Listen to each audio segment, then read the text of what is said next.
Okay, so welcome everyone. This is the seventh of seven talks between Forrest and Delson, and the final one of this series.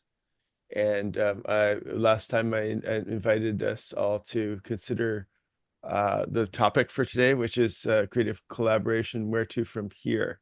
So I invited us all to think about what kind of collaboration we might like to see, uh, perhaps a joint retreat or otherwise. And so without further ado, I'll hand it over to Forrest and Delson. And I've got a bunch of questions just to prime the pump, but we'll see where it goes, and then we'll open it up to everyone after a little while to discuss. So, creative collaboration. I'm just going to throw that out as an idea, and maybe I'll hand it to Delson first, just for fun, and Okay. then to Yeah. Forrest. Yeah. Where do you Yeah. see Great. this going? And what would you like to see? Um, so Forrest and I have had a chance to speak on and off about possible collaboration in the future.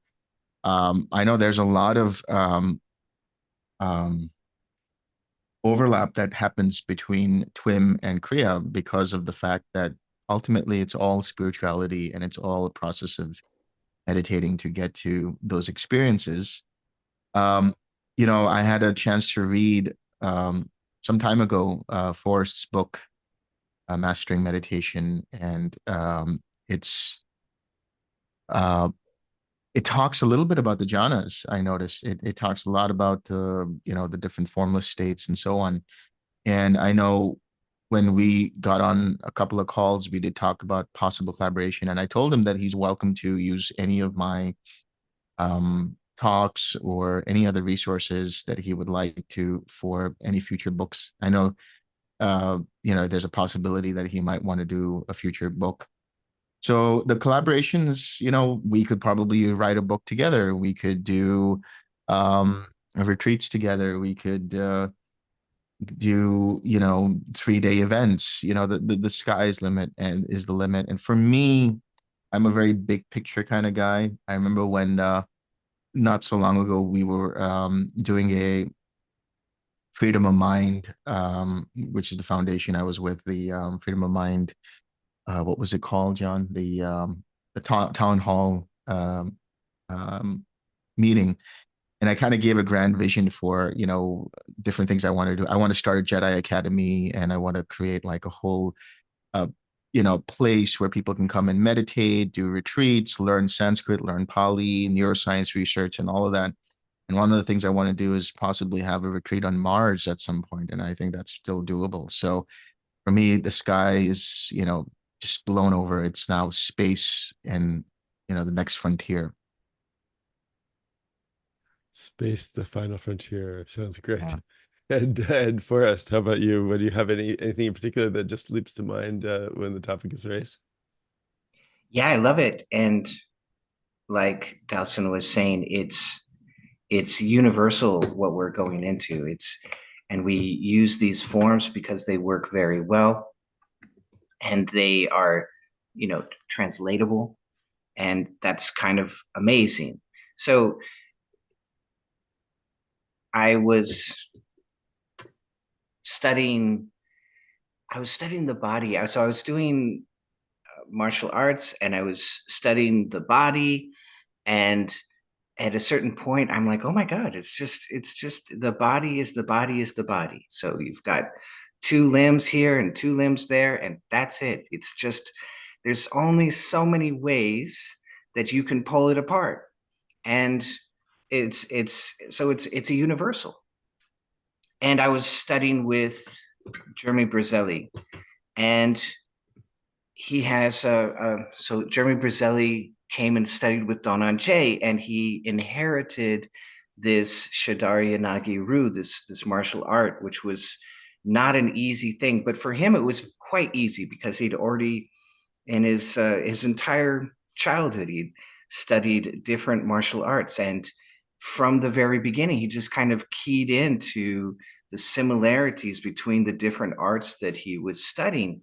And so when he would break down the martial art to you, he would break it down in terms of the body itself. That the body is doing this, the body is doing this. There's only so many ways that you can manipulate your body. And I thought that was so striking that he had come to.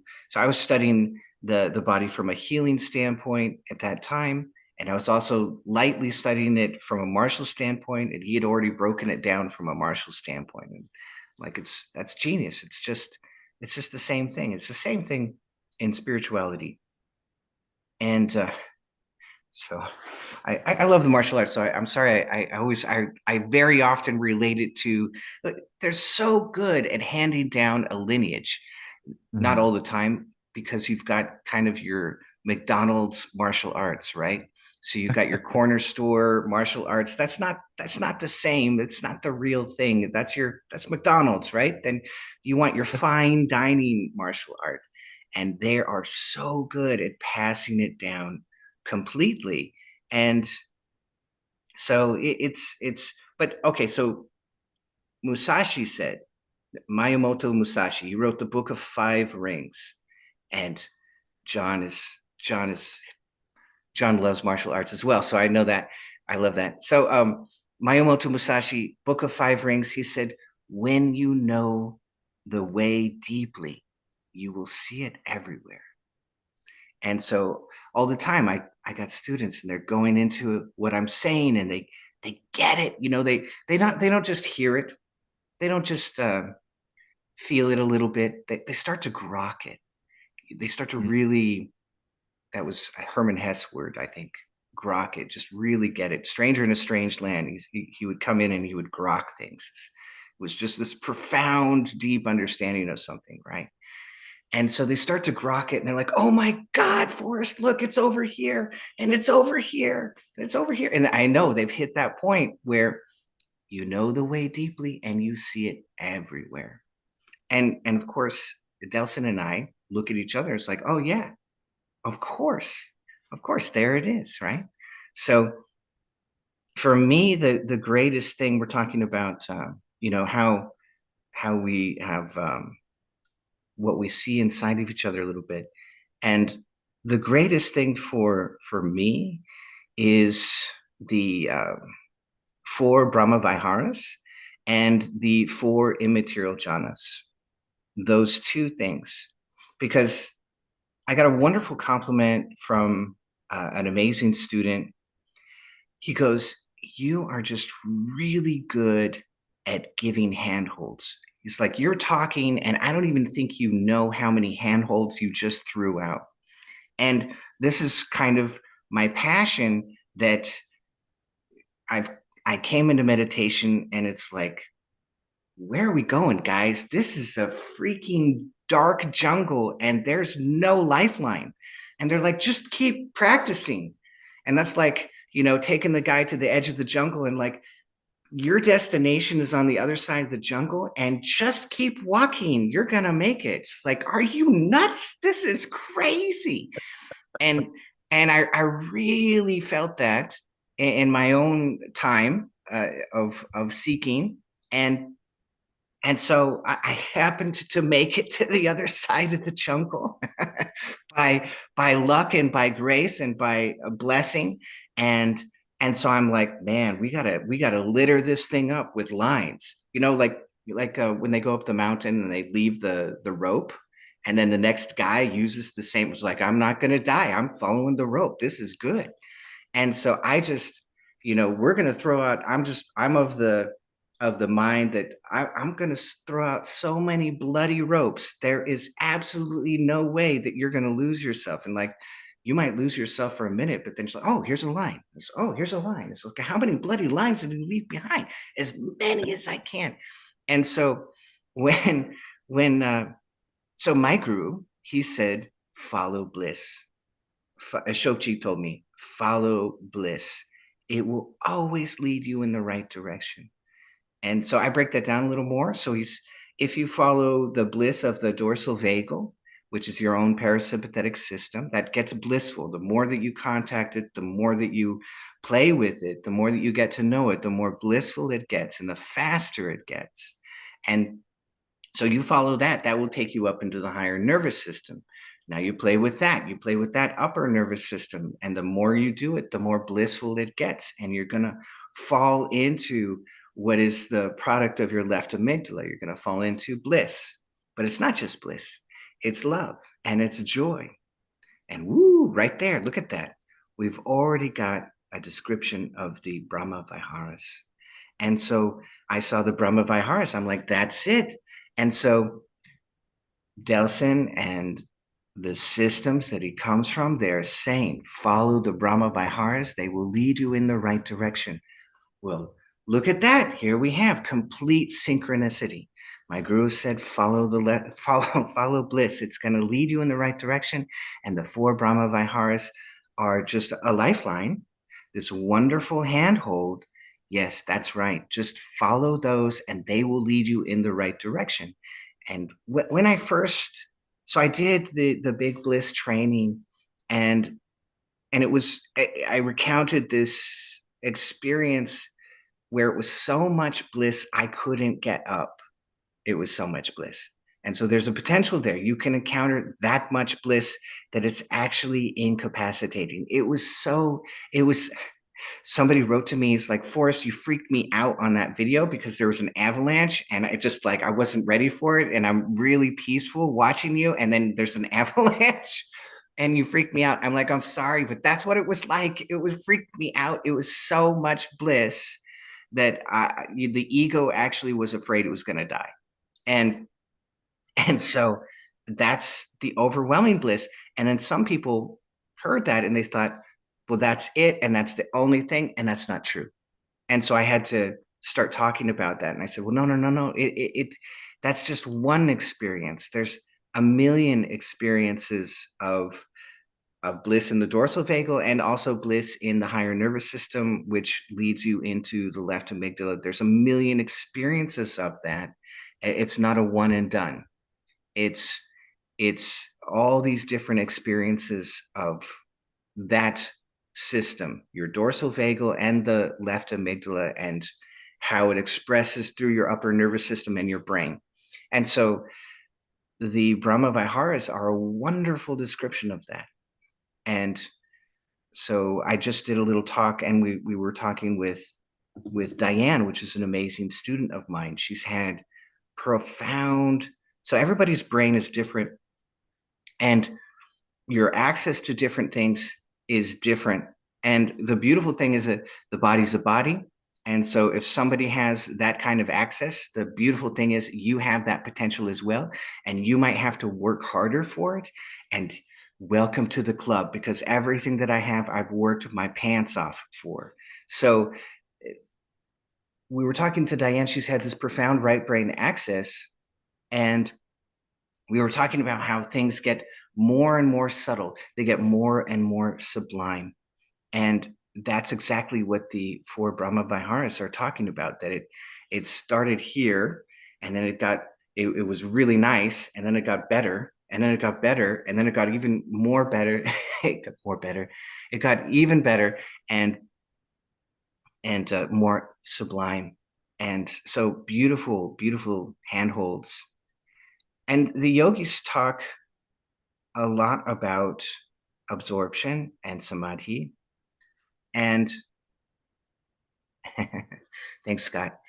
The yogis talk about absorption and samadhi, and they put a lot of emphasis on the samadhi, and rightly so. It's an amazing state. And then there's one treatise, and I want to be able to name it. I have it somewhere. And it's a beautiful treatise, and they're talking about absorption, and they go, forget samadhi, just concentrate on absorption. It's all absorption. And over time, I really see what they're saying about that. Because when you over concentrate on samadhi, then you turn it into a label. And now you're hunting for a label, and you're not in the experience. So it's like being a teenager, and you go on your first date and you're like, we got to get to third base. and that's a great way to ruin your day. It's like, let's do first and let's do second base and let's do third base. And I've got our whole day planned and we're going to go home and we're going to do it. It's like, no, no, no, that's not how a date works, right? You're in your head, you're in the voices of all the other teenagers, and you're not in the actual date. And then you grow up and you grow out of all of that because, it's ridiculous.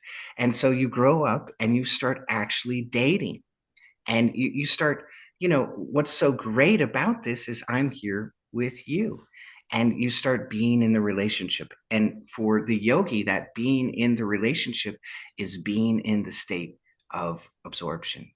And so that's you, and you are in communion with the, the intelligence which is everywhere, that consciousness which is everywhere, that infinite intelligence. So that's the absorption.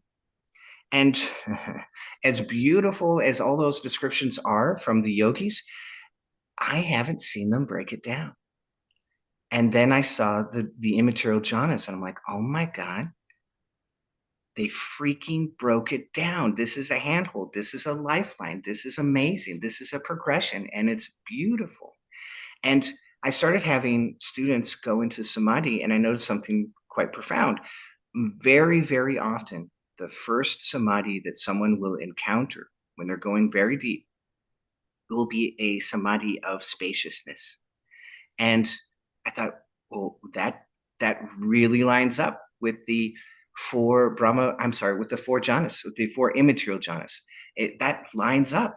So not only are they a wonderful handle, so it's not necessarily that they're in that linear order, but it's quite probable that will be the order in which you encounter them, and that makes it even more valuable because they're based on experience. Because lo and behold, that first samadhi is usually a samadhi of spaciousness.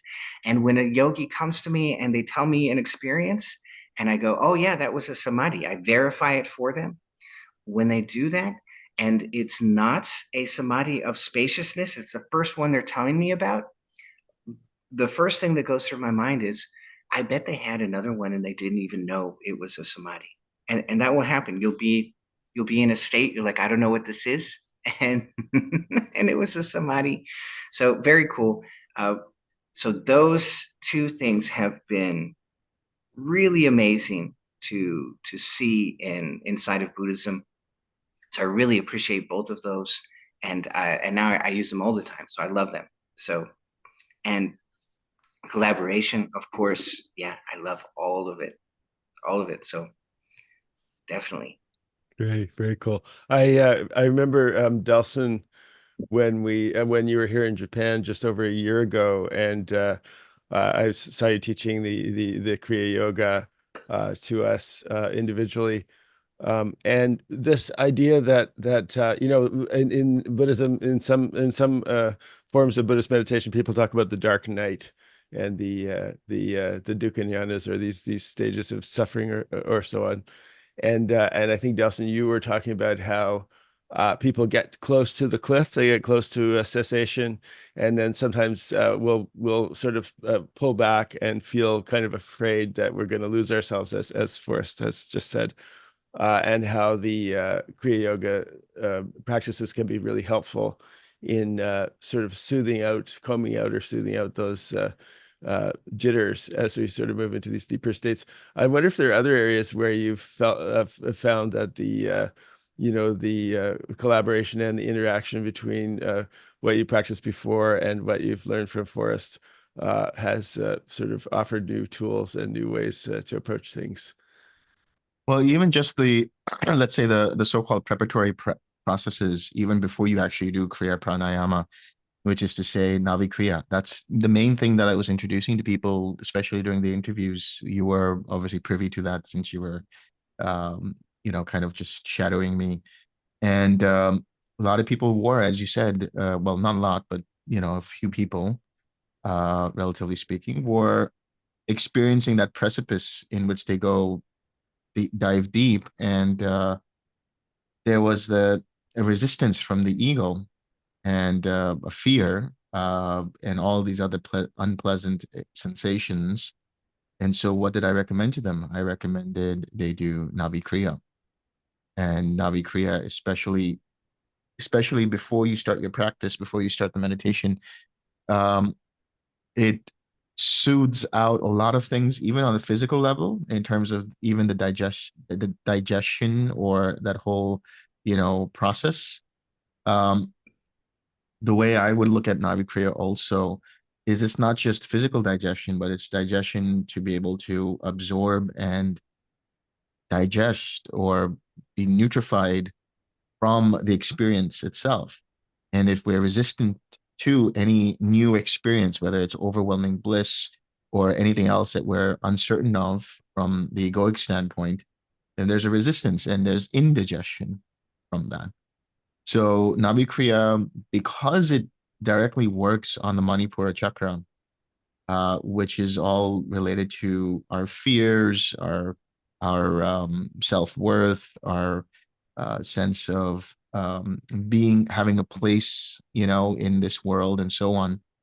Um, it it nullifies all of that. It prevents the mind from going into that whole fear-based sort of what's going to happen to me? Am I going to survive? All of these things start to start to smooth out and are nullified. I remember the other practice that I had given to some people, I gave to you, John, I remember, was the Mahamudra, the stretching. That's such a great preparation to sit for long periods in meditation, because you're stretching the entire body. You actually are also, because you're holding the breath and that whole stretch is happening, you're, reducing the heart rate, you're calming the mind, you're calming the body, you're stilling the body by doing that. So you already have asana. What is asana in the Yoga Sutras? Asana is that which is, comfortable, that which creates steadiness and comfort in the body. This is what Mahamudra is doing. And for some people, I even gave the HRV breath. That really helps to kind of shift from that whole thinking, anxious, what am I going to do? How am I going to do this? Trying too hard, to the more parasympathetic, which is, okay, here we are. It's calm, it's collected, it's quiet.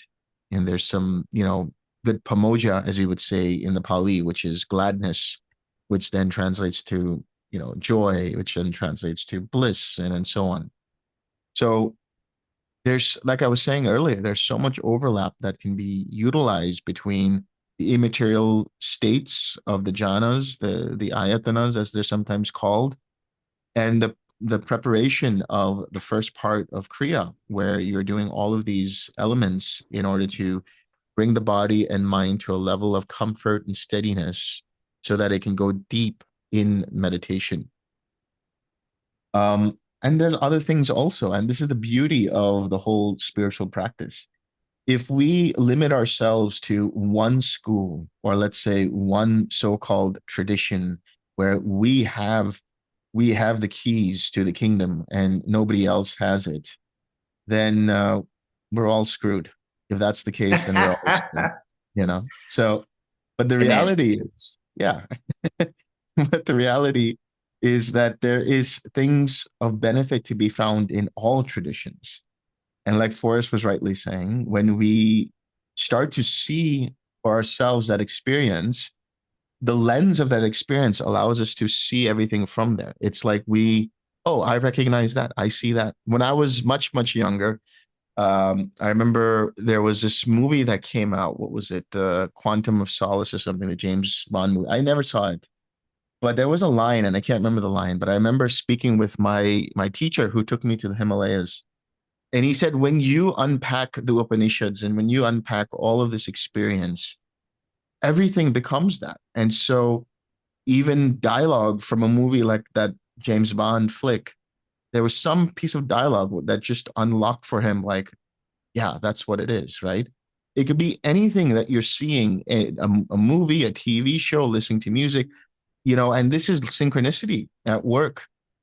And that's the beauty of the evolution of spirituality, the fulfillment of spirituality, is people will ask, why are we doing this? What is this for? And we can give a very traditional answer, which is, oh, we're doing it for nirvana. We're doing it for the letting go of samsara, and letting go of rebirth and moksha and everything else. But how can we prove that? How can we genuinely scientifically prove that? That's just based on a person's own belief systems. But what we can objectively experience and subjectively experience is bliss, equanimity, calmness right here, right now, which then translates to intuition, where the mind is now working in a very different way, where it has intuition and it's looking and it's connecting all of the dots.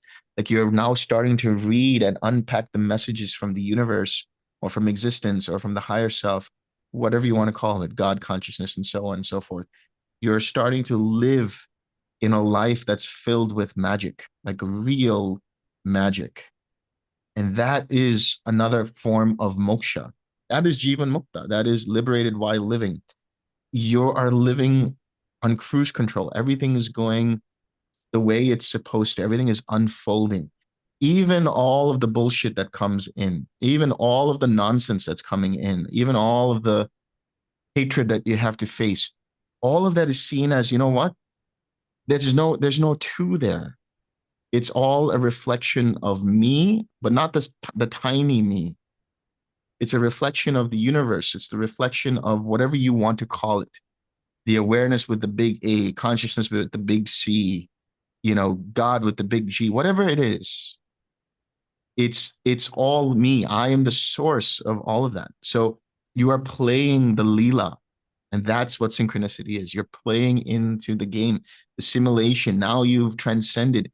Now you're unlocking all of these, DLCs in the game. You've walked through all of the levels of the game, and now it's all the perks, And so that's the fulfillment of spirituality. That's the fulfillment of practice. That's the translation into the real world, so to speak. And there's a lot to offer from so many traditions. So Kriya is one aspect, Twim or the Brahma Viharas is another aspect. We've introduced forgiveness as another process. We've introduced gratitude as a wonderful practice. We've introduced so many things, that will help you to regulate your nervous system, that will allow you to go deeper into the meditation. Remember, these are all just labels. They're all just different variants of the entrance into whatever it is that we're getting to. They're all different paths leading to the top of the mountain, to paraphrase Ram Dass, right? But at the end of the day, even whatever we call that top of the mountain might be different. The Buddhists might call it one thing. The yogis will call it another thing. The Vedantins will call it another thing. The Christian mystics will call it another thing. The Sufis will call it another thing. Quantum mechanics will call it something else. So it's really like, how broad, to what level of universality can you bring your awareness into? And that's really, I think, the heart of our possible collaboration over here, and what we can bring for each other and for our student base, our fellow spiritual travelers. Beautiful. Yeah, I mean, it's been so remarkable to see the overlap and the crossover and the kind of intertwining of what at first blush appear to be two very different paths, and also the wonderful harmony that the two of you bring in working together. I'm just curious, for each of you, is there something, what surprised you about working with the other? Delson, is there anything that surprised you about working with Forrest, and Forrest, anything that surprised you about working with Delson that you didn't expect at the beginning? That's an interesting question, because Forrest and my relationship has always been, when we've communicated with each other, has been where I've been coming to him as a student, and learning from him different the different techniques and levels and so on and so forth, the different initiations. But one thing that surprised me, I was talking to Forrest. Oh, I don't remember when this was. Maybe a few months ago, maybe 3 months ago.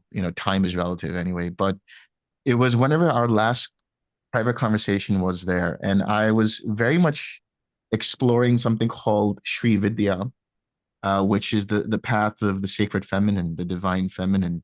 And I asked him, "Are you familiar with this? Do you have any insights into this from your experience and practice?" I won't go into the details of it because it was a very private and personal initiation process, but that really surprised me that he walked me through something like that. And it was different from any other tradition of Sri Vidya that I had explored before. So that really surprised me. Um, I'm sure there's a lot more surprises on the way as we get to know each other. That's really cool. How about you, Forrest? Is there something about working with Delson that was something you didn't expect? You know, I don't want to.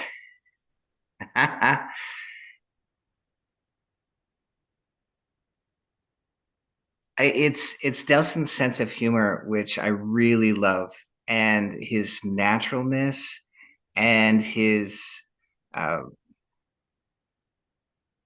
his understand. So there's, oh God, how can I say how can I say all of this simply? There's a, a lot of a lot of teachers get very worried about being proper, and they put on a front, and they're just very, very proper.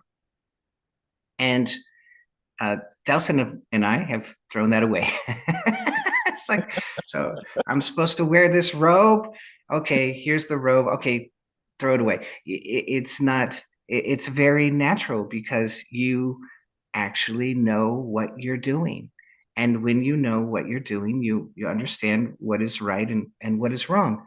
When Hiri Mashaya began teaching, they said, "Sir, you are not teaching yama niyama. How can you not? I mean, this is very, very traditional for the yogis. You got to teach the do's and the don'ts." He's like, no. He's like, no, I'm not going to do that. They're like, what? You're not gonna teach Yamani. And it's not that he's throwing out morality. He goes, no, no, no, no. I'm not throwing it out. I don't want to slow my student down. I want them to practice the Kriya right away and start feeling these things. And so when you get in touch with bliss, when you get in touch with the upper nervous system, when you get in touch with the four Brahma Viharas, you start to feel your intuition, like Delson was explaining, your intuition blossoms, and you start to feel what is right and what is wrong for you in this moment. And, I get a lot of questions. People come back, they say, was this right or was this wrong? And we have discussions, but it's always from their internal experience. It's always from there. It has to be, I am here. This is my life. How is the rubber meeting the road? And there's so many little details inside of all of that. You can't just codify it. If you're following a code, then you're doing it wrong, because the code is, even the entire system of Kriya Yoga is just a guideline, like I was saying. But you're gonna, where you put your foot when you're climbing the mountain, which way you hold the line when you're climbing it's gonna be an individual experience, and it's based on your past, where you're coming from, what ideas did you have, what wrong ideas you have that you are still working on, that you have to let go of, and everything, and yada yada yada. All that is coming to bear on your path. And so there's no possible way to codify every little piece. It's absolutely impossible. That's a fool's errand. It's not going to work. And so right away, Lahiri Mashai is like, I want you to practice the Kriya and feel it for yourself. And that's really the heart of yoga, is that you are going to do it.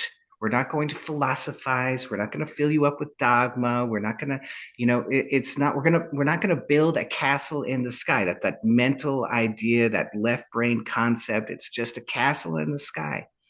And we're not going to do all of that. I want you to do the work, and then I want you to feel it. And then you tell me what is right and why you figured out what was right and what was wrong. And it's a beautiful way to approach that. So we can have morals that our parents teach us. That's great. And we grow up and we learn and we get better and we understand more. And then you put your hand in the fire, you're like, oh, I get it. Yeah, don't put your hand in the fire. It's freaking hot. That's why. I get it. Okay. And so we're going to burn ourselves and we're going to figure out the hard way. And there's no shame in that. You learn the hard way. You're 1,000 times better educated than the person that avoided putting their hand in the fire. It's like, I don't do that. No. I know for certain that really hurts. Right.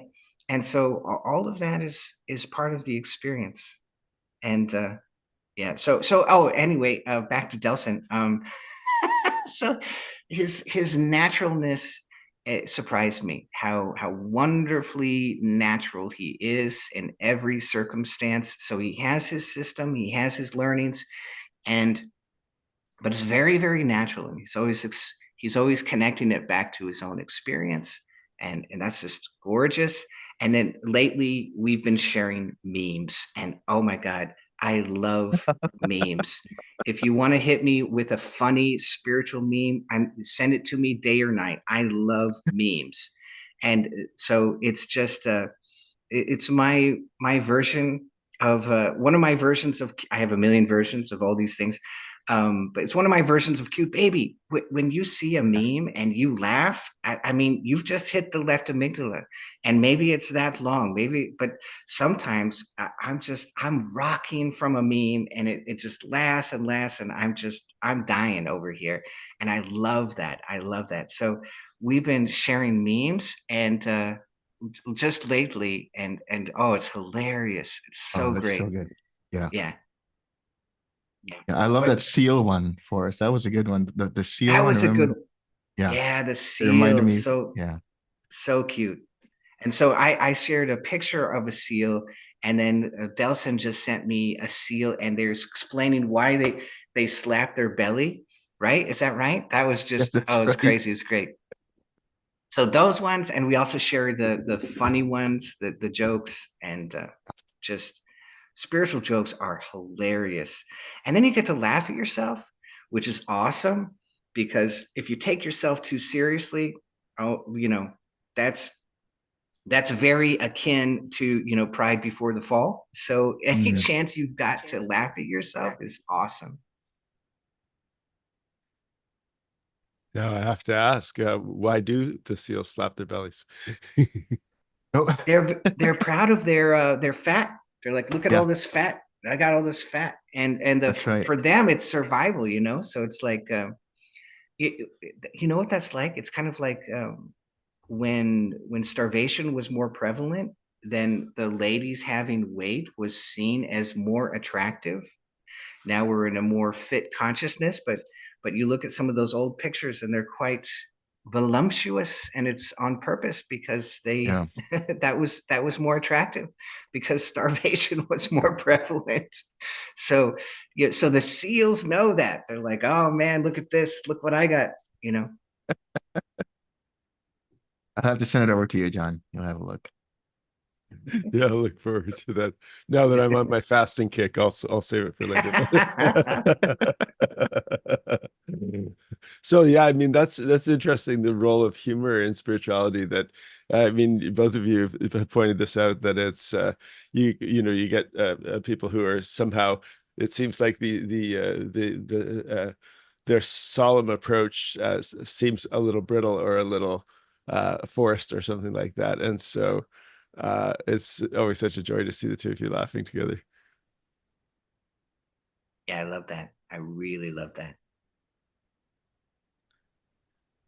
There's a little rabbit hole here also in terms of the situational ethics versus absolute ethics.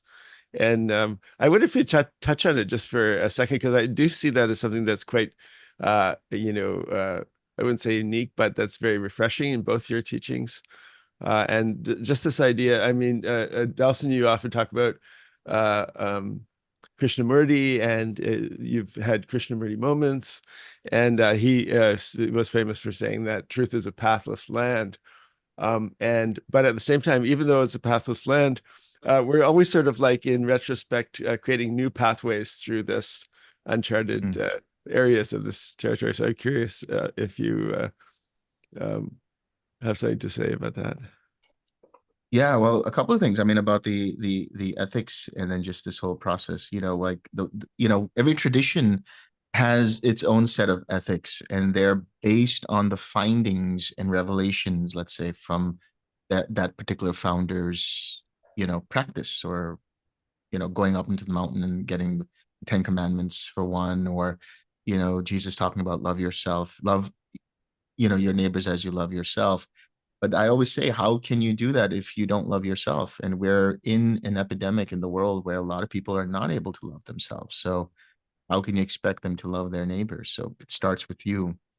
But that's like the golden rule, right? I mean, that's prevalent everywhere. And somebody had asked me this once, like, the Buddhists, they have the 5 basic precepts. And without getting too much into it, it's basically like, do not harm or kill living beings, do not steal or take what is not given, don't indulge in any kind of sexual misconduct, don't lie, and don't deal in any kind of intoxicants. So they asked me, like, of these precepts, which would you say is the most important? Yeah, it was an interesting question. And I said, I think there's a reason why that kind of structure is there. Obviously, the very first, which is do no harm. All the other precepts below that are within that one major precept, do no harm. I think if we have that as the absolute ethics, I think, and that's, you don't need go through a process to understand that. You see it for yourself. If I punch someone, somebody's going to punch me back. If I say a rude comment to someone, somebody's going to, that's karma. Like, karma is prevalent everywhere. Even if the person, worse yet, or the person who is the the initiator of the fight, where the second person doesn't say anything, then your own mind is going to be like, oh, I shouldn't have said that. Oh, I look like such a fool. Oh man, what happened there? Right? That's immediate karma. Your mind is already like reacting to the situation from that. But aside from that, people should also realize that there is a whole scope of spirituality that they're not seeing, which is that, like Forrest was touching upon, with regards to intuition. Like, your intuition will be so good that you will be spontaneously ethical. Like, you will know what is required situationally and in a very spontaneous manner. And we sometimes get that, like, when we have an experience where, like, or okay, what about this, for example? And it has nothing to do with ethics, but it's just a territory of intuition. Like, when you were in class, and I might have said this before, but when you were in class and the teacher was going over some kind of new concept that you've never heard before, and then they ask a question, and it's like you kind of have the answer, but you're too shy to raise your hand. And then the teacher's like, this is the answer. And that's the exact answer that you were thinking of. You don't know where that came from. That's the process of intuition. So don't suppress that. Don't push that away. Listen to it. Listen to it. And how do you know the difference between what is intuition and just thoughts? I think Forrest touched upon this a little bit, which is, intuition, it might not be what you want, but it will be what is required for that moment. You might want to, say something to the other guy, to the other person, but your intuition is like, no, if you say one more further word, it's going to cause havoc. And it's like, okay, I better listen and be like, just stay silent in this, because there are times when you need to speak up. And there are times when you need to keep quiet. How do you know when those times are? Listen to your intuition. Your intuition will come from a space, a place that is expansive, that is universal, that is not limited by or conditioned by cultural or traditional norms. It goes beyond that. It bypasses all of that stuff. And there is I think that's the let's say one of the signs of Buddhism, and particularly Theravada Buddhism, is like it's very structured. Like we have all kinds of lists, right? That's the running joke, which is like, Buddhists, they worship their lists, they love their lists. There's the 37 requisites for enlightenment, there's the Eightfold Path, there's the Four Noble Truths, there's the four Brahma Viharas, there's the for some reason it's always four. But in any case, it's all of these structured systems which appeal to that rationalistic thinking mind. But at the end of the day, when you go through it, what happens? You make a leap beyond the rational mind and you go into the territory of intuition, into that expansive state where there's no rational thought present. It's like, what is going on here? You can't do anything but just jump and trust that everything is going to be okay. And there's a tendency for people when they're starting out, I would say, to be very, very caught up in the structures and the systems. And, it has to be this way. And there's always these comparisons. Am I this, or is that person here, or am I here? What does it mean when you're at this level? What does it mean when you're at this level? Okay, what have I let go based on that level? What am I still doing? And that again appeals to the mind that feels like it's got to make some kind of progress, and that progress is somehow logical and mathematical, and it's fixed. It's fixed because the law says so. Um, there was I was watching with my partner the other day a really interesting movie, The Last Temptation of Christ. It's based on a book. I don't know if any of you have seen that movie, but it's such a good movie. I really recommend. It's one of the movies that really humanizes Jesus Christ. Like every other Jesus movie I've seen, except for this one and maybe Passion of the Christ, Jesus is like this robot of love. Like he's just like, he's unblinking and he's just moving slowly. And, it's like, but this movie shows Jesus laughing and crying and really being tempted and being angry and all of these things. And there's this one scene where they go into the wedding at Cana, in Cana, and he's with Mary Magdalene, and one person remarks like, she's not allowed here, she's not welcome because this and that, and he gives an interesting analogy about the bride and the bridegroom, and how the spirit is the bride or the church, and God is the bridegroom, and so on, all that. Anyway, so then the guy says, well, that's against the law. And he says, well, the law is against my heart. I thought that was a really, really good line. The law is against my heart. Is that you transcend the law. It's not that you break the law. You transcend and include the law, but your heart outgrows the law. And your heart is what then guides you. Or for better or worse from an outside perspective, but it is guiding you towards something. And that is your own individual path.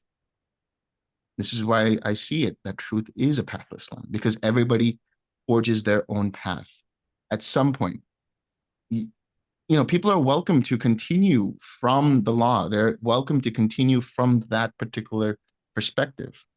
Nothing wrong in that. Right? We don't want to make comparisons, because comparisons just create what? Conflict. They create more conflict in the mind, and they create conflict amongst individuals. And this is maybe one of the challenges of somebody whose heart has outgrown the law, where the people who are still within the bounds of that law feel like this person is now going beyond that, and there's something wrong there. They're challenging it, or they've become an apostate, and therefore now they have left, the tribe and so on and so forth. You need to do that. You have to do that at some point, and you have to walk alone, whether that's metaphorically in the practice at a certain point where the mind is completely quiet and you are in the wilderness, and now you have to deal with all of the stuff that's there, or on a more material plane where you actually have to do that. Fascinating. That it reminds me back to Stranger in a Strange Land, because the protagonist in that story suffers considerably for having his own path, and it's an outcome that he doesn't seem to mind, but that objectively looks pretty painful. But so this sort of brings me back to the question of self-esteem, because the thing is, it does seem like the path at a certain point. We have to learn when to cross the street, when it's okay to cross the street. Our parents will say it's dangerous to cross the street, don't cross the street. And nobody can tell you when you're ready to cross the street. You need to know that for yourself, and you might be wrong. Hopefully you're not. But in the West, I think it was the Dalai Lama who was confronted with people who had self-esteem issues. And for him, it really didn't make much sense that people would sort of consider themselves not to have any self-worth. And I think in the traditional Asian model, your self-worth comes from your actions. Basically, you're basically fine unless you prove otherwise through your actions. And so, I'm curious, Forrest and Delson, both of you, this role of self-esteem in the Western mind, the sort of plague of lack of self-esteem, and how that plays into intuition and knowing when it's time to strike out on your own and to start improvising with what you've learned. I wonder, Forrest, if you could speak to that. That's a huge, beautiful, gorgeous topic. And well, we were talking about why are these rules here, right? Why they've codified these rules, and why are they doing that? And kind of a big picture of that is that they're trying to get to this point where they are at peace with themselves. We're talking about forgiveness and gratitude. Again, that's to get to this point where you're at peace with yourself. And I love to use Moses. Moses apparently was quite good at this, because they said about him that he could look directly into the face of God. Now, I'm skipping around here, but going to the kahuna would say, you are living in a house that with three spirits inside of it, right? So you've got the conscious mind in the middle, you've got the subconscious mind below, and then you've got the higher self above, that big G, or that big C, as Delson said beautifully. And so they said something really fascinating. They said, your conscious mind cannot look up and look directly into the face of God. You can't talk directly to God. And what they're talking about is when the beta brainwave is in stress. When you're in stress and you think you're going to look up and talk to God, it's a fool's errand. You can't do it, because you have to relax. You have to go down into the subconscious. And then from there, the kahuna said, now you get the lower self to speak to the higher self. And so there's a little technique for that. You can try this out. So before you go to sleep, as you're getting really, really sleepy, then you say a prayer. Because you're in that sleepy state, you give the prayer to the subconscious mind, and the subconscious mind repeats the prayer in your sleep. And then you get the answer from the higher self, from your intuition, either in a dream or the next day. The first thing, it pops into your head, or you're walking through your day and the answer arrives. That's a wonderful way to kind of jumpstart that conversation, maybe for the very first time. It's a wonderful way to do that. And it's following this rule that I have to go down in order to go up. So that's a really beautiful thing. And so Moses cleared himself out. He followed his rules, and he became at peace with that. He became at peace with himself. And that's what we're trying to do when we're doing the Om Japa in all of the chakras, when we're doing the Navi Kriya, like Delson was talking about. We're getting to this point of peace with ourselves. And then because of that, we can merge into those subconscious brain waves. And then from there, that's how Moses was able to look directly into the face of God. So from the conscious mind, he can't do it. But once you're merged and okay with yourself, you're merged with those subconscious brainwaves. From that standpoint, you can then look into God's face and see. You have the big, you have the conversation with the big C directly. That's how that works. And that's what Ramakrishna was doing. So when Ramakrishna was having his visions of Divine Mother, that's how that's possible, because he was okay with himself. He merged with those subconscious brainwaves, and then from there you can look directly into the face of God. So that's kind of an amazing state. John, I'm sorry, what was the question? Wow, we've got that was so interesting. I was asking about self-esteem and yeah, okay. you know, which you've So addressed beautifully, actually. yeah, so there's kind of two sides to that. So you want to keep your ego in check, and so if you feel inflated, right, it's like, oh, look at me. Okay, so, oh shoot, there's my ego. What do they say? Oh, that's the pride, where I know the fall is going to come. And so that's a wonderful learning experience right there. So I had pride, and then I fell on my face. It's like, oh, there's the rule that they're talking about. Every time I have that pride, I'm going to fall on my face. So you want to watch out for that. You want to keep yourself in check.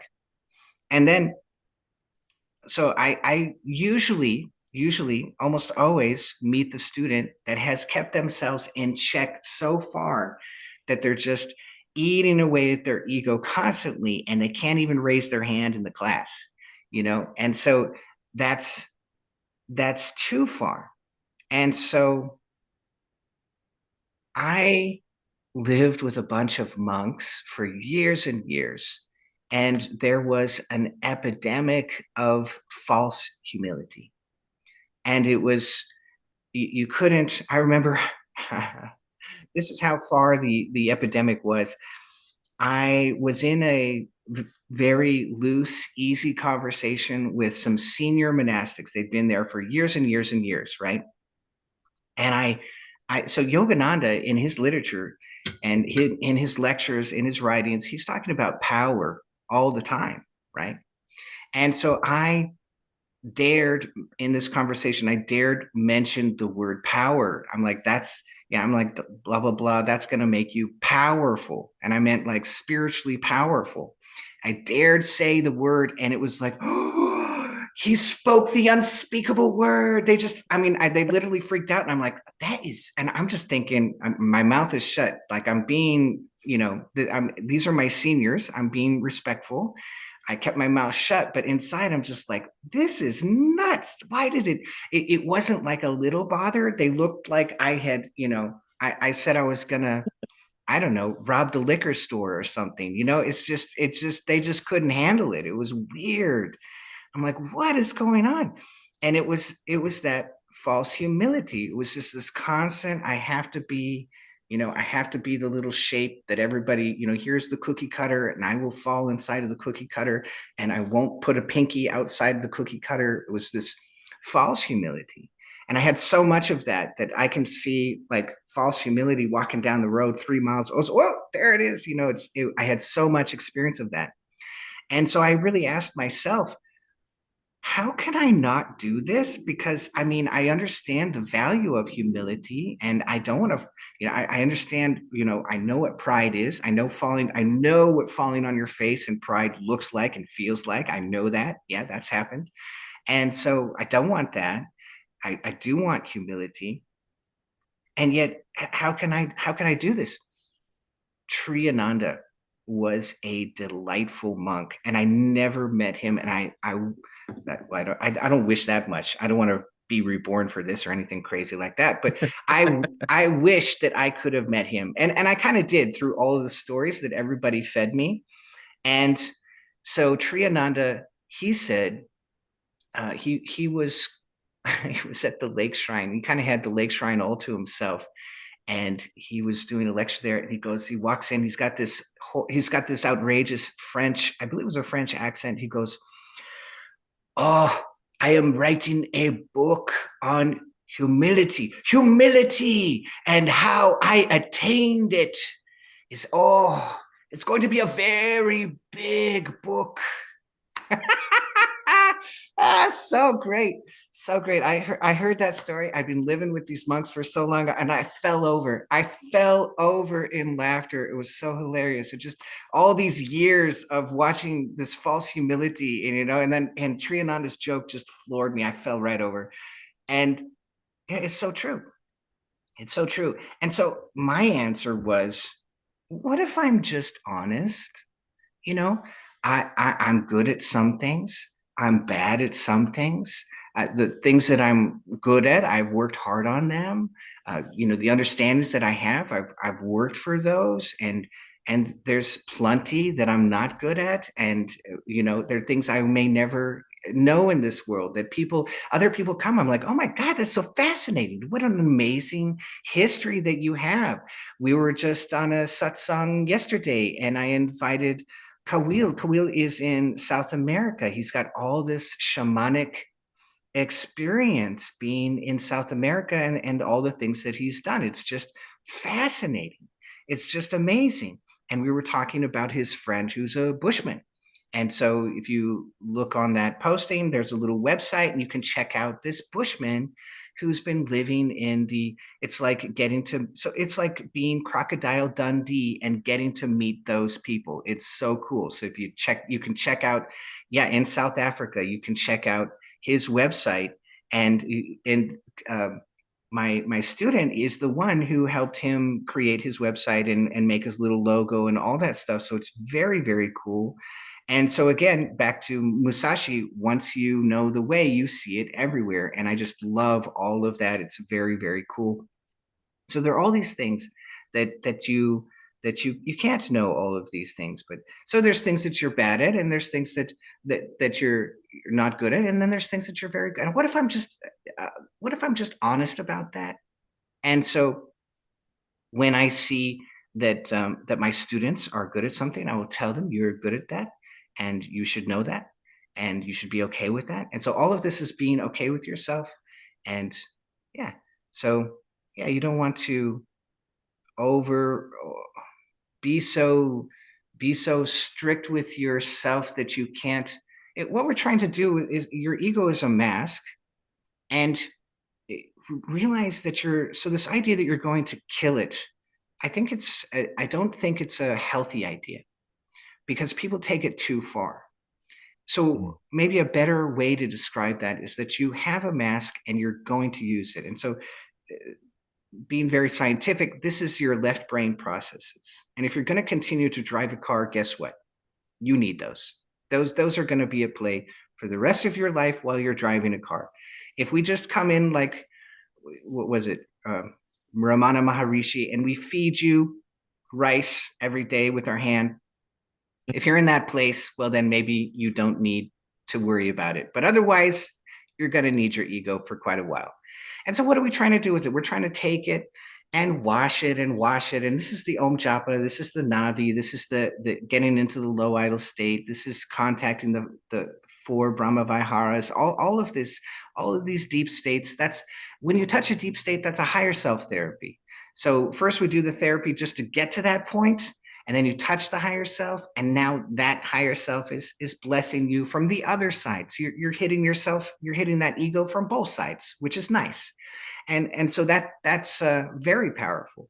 But we're just washing it out, and we're trying to get it as thin and clear as possible.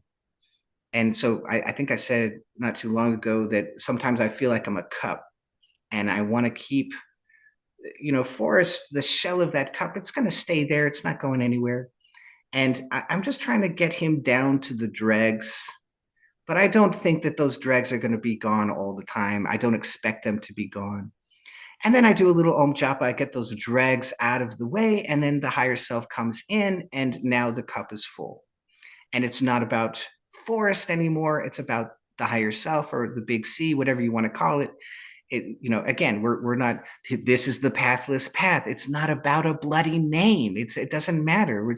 This is the joy of looking at it from different perspectives. So, and that's really the heart of what we're doing, is that we're like, okay, we can look at it this way.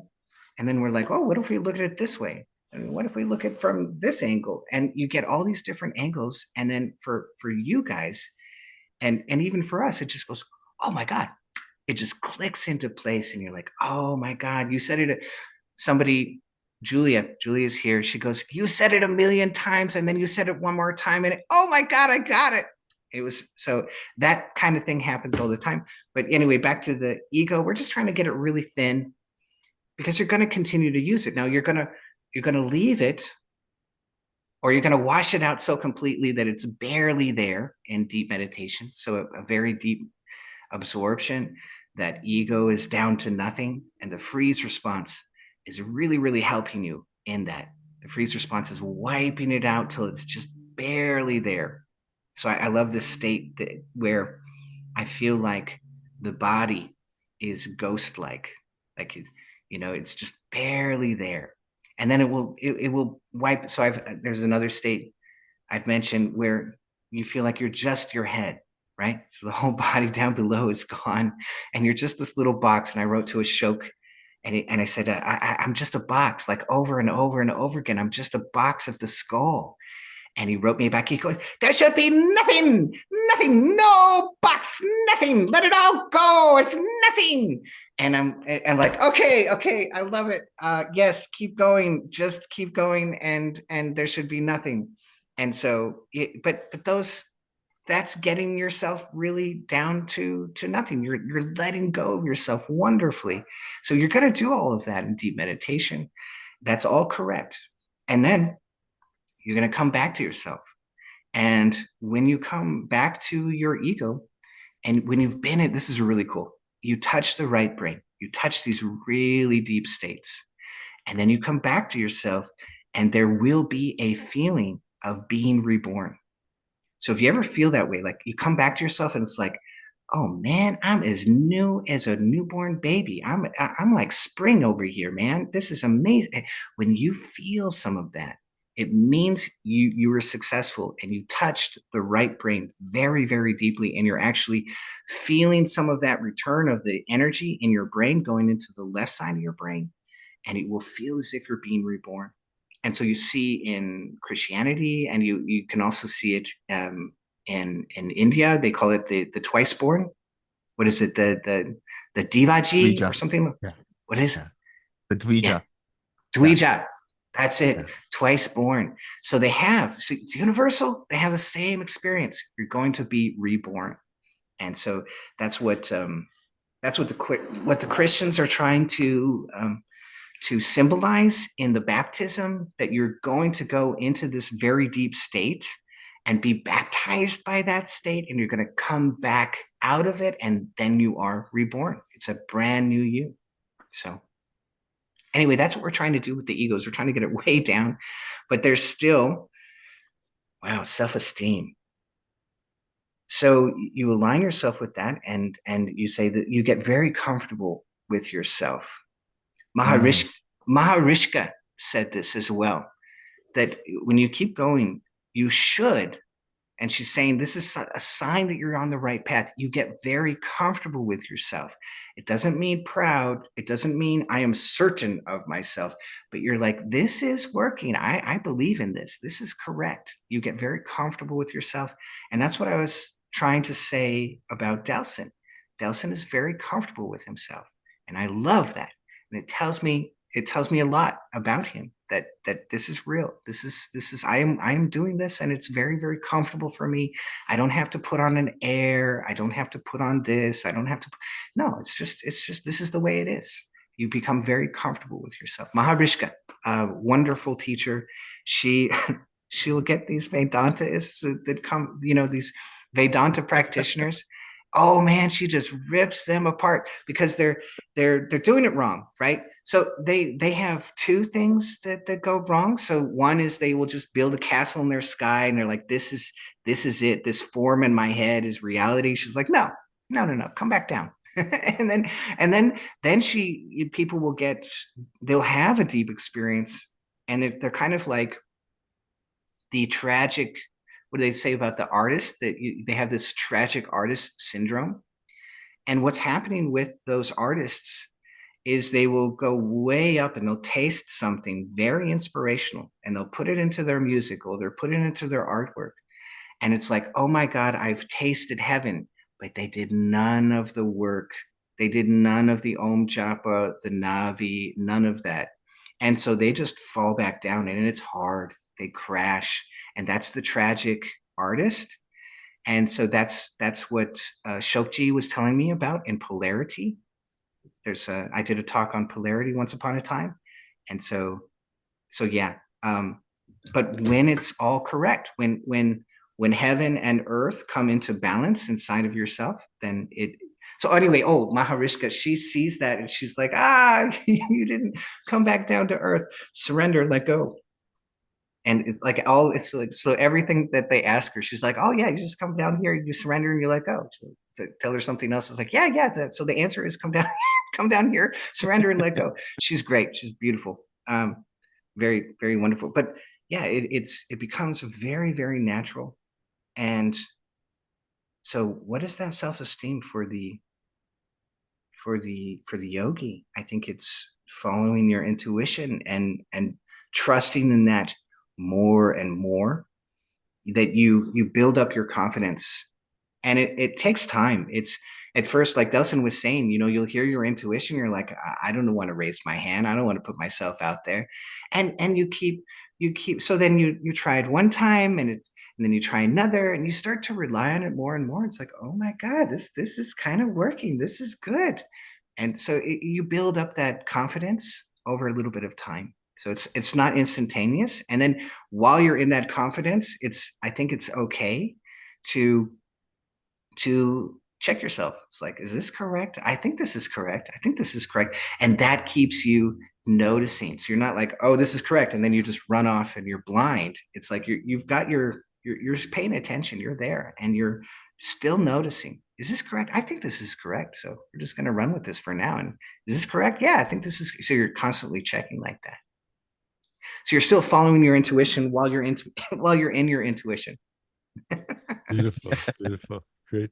I see that we've gone over an hour, and I was going to open it up for others to chime in about potential collaboration, but I just wanted to hand it back to you, Delson, and see if there's anything you wanted to add or say about self-esteem. It's an interesting word. I remember hearing that word first time probably in I think the fourth or fifth grade, and I forgot what subject that was, but it was one of those like developmental subjects or something, and it was like self-esteem, and like there were three approaches. You could be passive, you could be aggressive, you could be passive aggressive, or you could be assertive.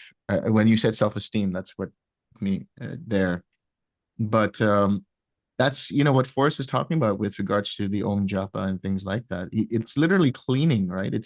And that's where I was thinking about the integral theory of Ken Wilber, where he talks about, there's waking up, where you bypass all of that maybe, and you have that taste, but then you come back down and you have all of this stuff that you still didn't clean up, and he literally calls that cleaning up, your projections of how the world should be.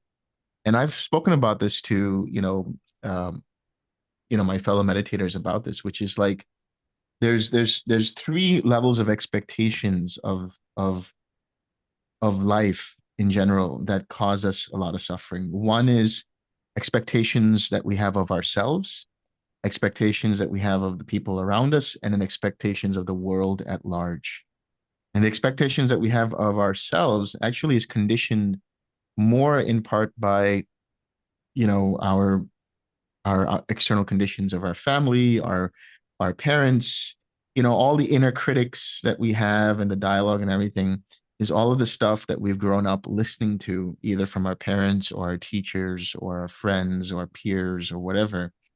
And that can have an effect on our self-esteem in general. And that's where people, especially in my generation, I mean, the millennial generation, it's that imposter syndrome is a big thing. Oh, I don't know if I'm good enough. I don't know if that's, going to happen. And then you have the other extreme, which is like overconfidence to the level of narcissism, toxic narcissism. It's like, but they're both stemming from the same core, which is a lack of self-love and self-acceptance, right? And that's what leads to the comfortable self. It's so interesting because the comfortable self, that was a title of one of these principles. So I had a mentor, Greg Halpern, back in San Diego. He's an interesting figure, to say nonetheless, and there's all kinds of things about him online. But my time with him was a learning experience. I spent 6 years with him, and he was somebody who had many near-death experiences and had downloaded information from those experiences. And he kind of formulated them through his intuition into these principles of life. And one of them was called the comfortable self, which was, how do you integrate self-esteem? How do you integrate the ego and the self and all of these things?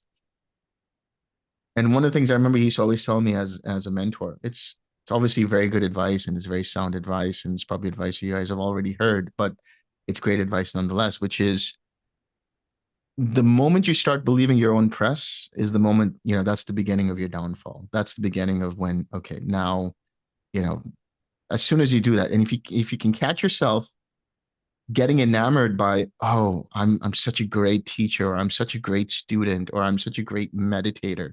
If you can catch yourself with that and say, am I actually really a good teacher? Like logic, like getting a distance and being like very honest with yourself. That's the thing, honesty. Am I actually, like, have I gotten there really? Or, what are the things that still need work? Okay, great. This is what needs work. And you accept that as well, right? So I've always said in my retreats with twin practice, there's two things that people always come in with, which is always a challenge for the most part, which is one,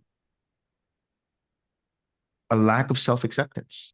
Like, they're not able to accept what's going on. And therefore, the second part, where they try too hard. And what happens when you're trying too hard? You're engaging the left brain. You're engaging that whole process of, I have to do this. So as soon as you become comfortable with, yeah, I've got this great stuff that's there. I don't need to toot my own horn. It's there, whatever it is. You'd ask me about it. I'll tell you from my own experience, this is what it is. Or, okay, I still have these challenges in my life, or I still have these so-called weaknesses in my life or in my experience. So what? That's what it is. That's the reality of the situation. So facing your quote unquote self and taking stock of the good, the bad, the ugly, the indifferent, and being completely okay with all of it. That gives you a better gauge in terms of your progress on the path as well. So-called progress, because again, progress, what is that? It's individual. It's not to impress anybody. It's not to, get the approval of the teacher onto whom you project, the parental figure. It's about, am I actually finding more happiness in this experience? Am I finding more freedom? Am I finding more empowerment? That's the word, empowerment. Am I feeling empowered in my life to do the things that I love, to spend time with the people I love, to express the things that I want to express in an assertive way, and having the realization that I have a place in this universe and I can put my foot down from that perspective. Beautiful. Beautiful. A lot of times I get students and so I have this really funny, I've recounted this quite often. And so, and I love this student. So he calls me up and he's like, I'm not doing so great. It was so great for a while. And then, I'm not doing that great. All I'm getting is the freeze response. and I'm on the other side of the phone, and I'm like, do you know how long it took me to figure out the freezes? You know how long it took to get into it consistently? And you're getting, so you guys are doing so great, and I love it. And so so when you think you know where you're at and you're like, I'm not doing great, maybe you don't know. Sometimes these things that we're trying to get into are very, very subtle.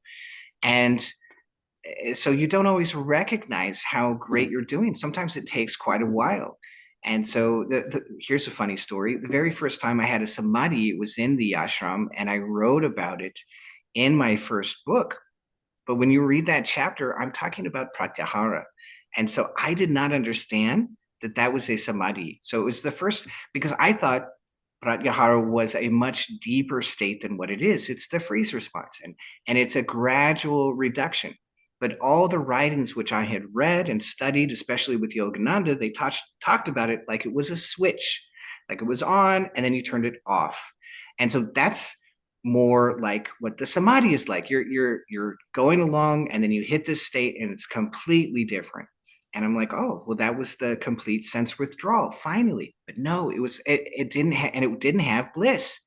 And nobody quite explained that the first couple of samadhis or the first 10 might not have bliss. And that doesn't mean it's not a samadhi. So I'm like, oh, this can't be a samadhi. And I was wondering for years and years what that state was. It took a lot more education and study, and especially with Ashok, to be able to understand all of that. And so, don't be surprised if, and it's like, oh, well, I'm actually doing much better than, no. I'm just wonder to yourself, well, maybe I'm doing better than I think I am. Like, what are the good things that are showing up, and just write those down.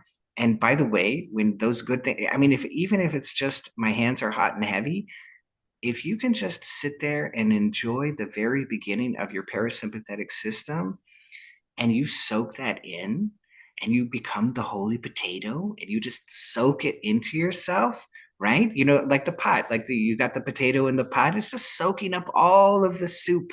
It's like, oh my God, I finally got this parasympathetic system. Let me soak in the soup. And you're like, but it's so small. It's just hands hot and heavy. And I feel a little tingle along my spine. Oh my God, it's so huge, because you're going straight into the place that you're supposed to be going. And it's going to come bigger and faster and more often. And you're going to get these states more often. And then you fall into something else. And then pretty soon you're in absorption. And you're like, oh my God, I feel myself in the space around me. Right. And you're like, oh, but it's not that big. But just soak in it. Just be the holy potato. Just soak that into yourself. And then one of these times it's going to get so big. So I'm sitting there and I had this weird absorption. It was so weird. So it's really big and spacious.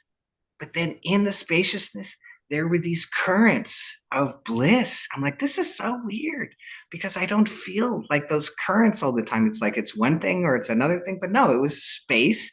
And it was like I was floating in the ocean down under the water. And like my daughter would love this. It felt like a mermaid. And there are these currents of bliss, like kelp floating in the ocean. So all these pieces of kelp are floating around and they're blissful. That's not what it was, but this is a way I can describe it to myself. This is my left brain trying to make sense of all of this, right? You're in the pathless path and your left brain is like, what is this? And so that's how I make sense of it. And so I'm just sitting in that and I'm like, oh my God, this is so great. And I'm like, I wonder if this is an absorption or a samadhi.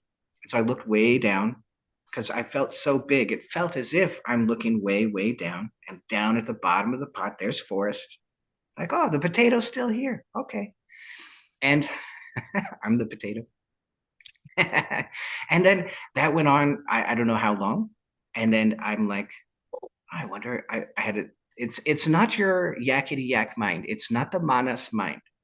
It's the buddhi mind. And this is what Patanjali is talking about when you can go into a samadhi and you still have reasoning and recollections. That's the savikalpa, right? And so I looked down and there was no Forrest. And that was my so usually, very often it can be a big deal when you fall into that state, but sometimes when you're really feeling that absorption, you'll just switch. and you're suddenly in a non-dual state, and there was only that bigness. That was it. That was just a little, and there was bliss in there too. But no kelp. It was not kelp, but it was bliss and spaciousness together. And anyway, how did we get here? What were we talking about? John, bring us back. We're stretching out, John. Well, if you're talking about self-esteem and there's no Forrest, it would make sense that we wouldn't know where we were anymore because the self is this. Yeah, we're just here. We're just natural, right? That's what it's supposed to be. I'm like, oh, kelp, right? Yeah, that goes really well in like miso soup. Okay. I love miso soup. Oh, that's the best. I got nature calls. So give me 1 minute. You guys can answer questions. I'll just be back. Perfect. Great. Speaking of natural. Yeah, so I keep thinking of this when, for some reason, when I was in grade school, the running joke with someone who was sort of conceited or whatever was, last year I was conceited, but this year I'm perfect. And at the time I had no idea how prophetic that would be, because it's sort of like sums up the spiritual path in a nutshell, I think. It's right. But I love those jokes where they're like, this Buddhist is sitting in front of the TV and he says, "You have inner peace, but is it the deep inner peace? Call now. Our lines are open. We have the deeper inner peace ready for you. You can go deeper and faster and farther." And then if the meditation gets really good, they're just sort of like, switch it off. Yeah, that's right. That's right. Oh man. Yeah. And the other thing that I've been thinking, I mean, I've been sort of saying this over the last half year or so. Whenever I want to use the word humility, I always feel like there's something not accurate about that word. When you use the word, even if you say humility, you've already like kind of missed it somehow. And so I would say, well, what is it I'm trying to say? What am I actually trying to say? And the word I came up with was accuracy. I mean, Wow. basically, you're talking. I mean, I'm trying to be more accurate in describing it, and that's what I mean when I say humility, is that it's not more than, it's not less than, it's just right on the point. But when you talk about honesty, that's same idea, right? Yes, perfect. So perfect. Absolutely.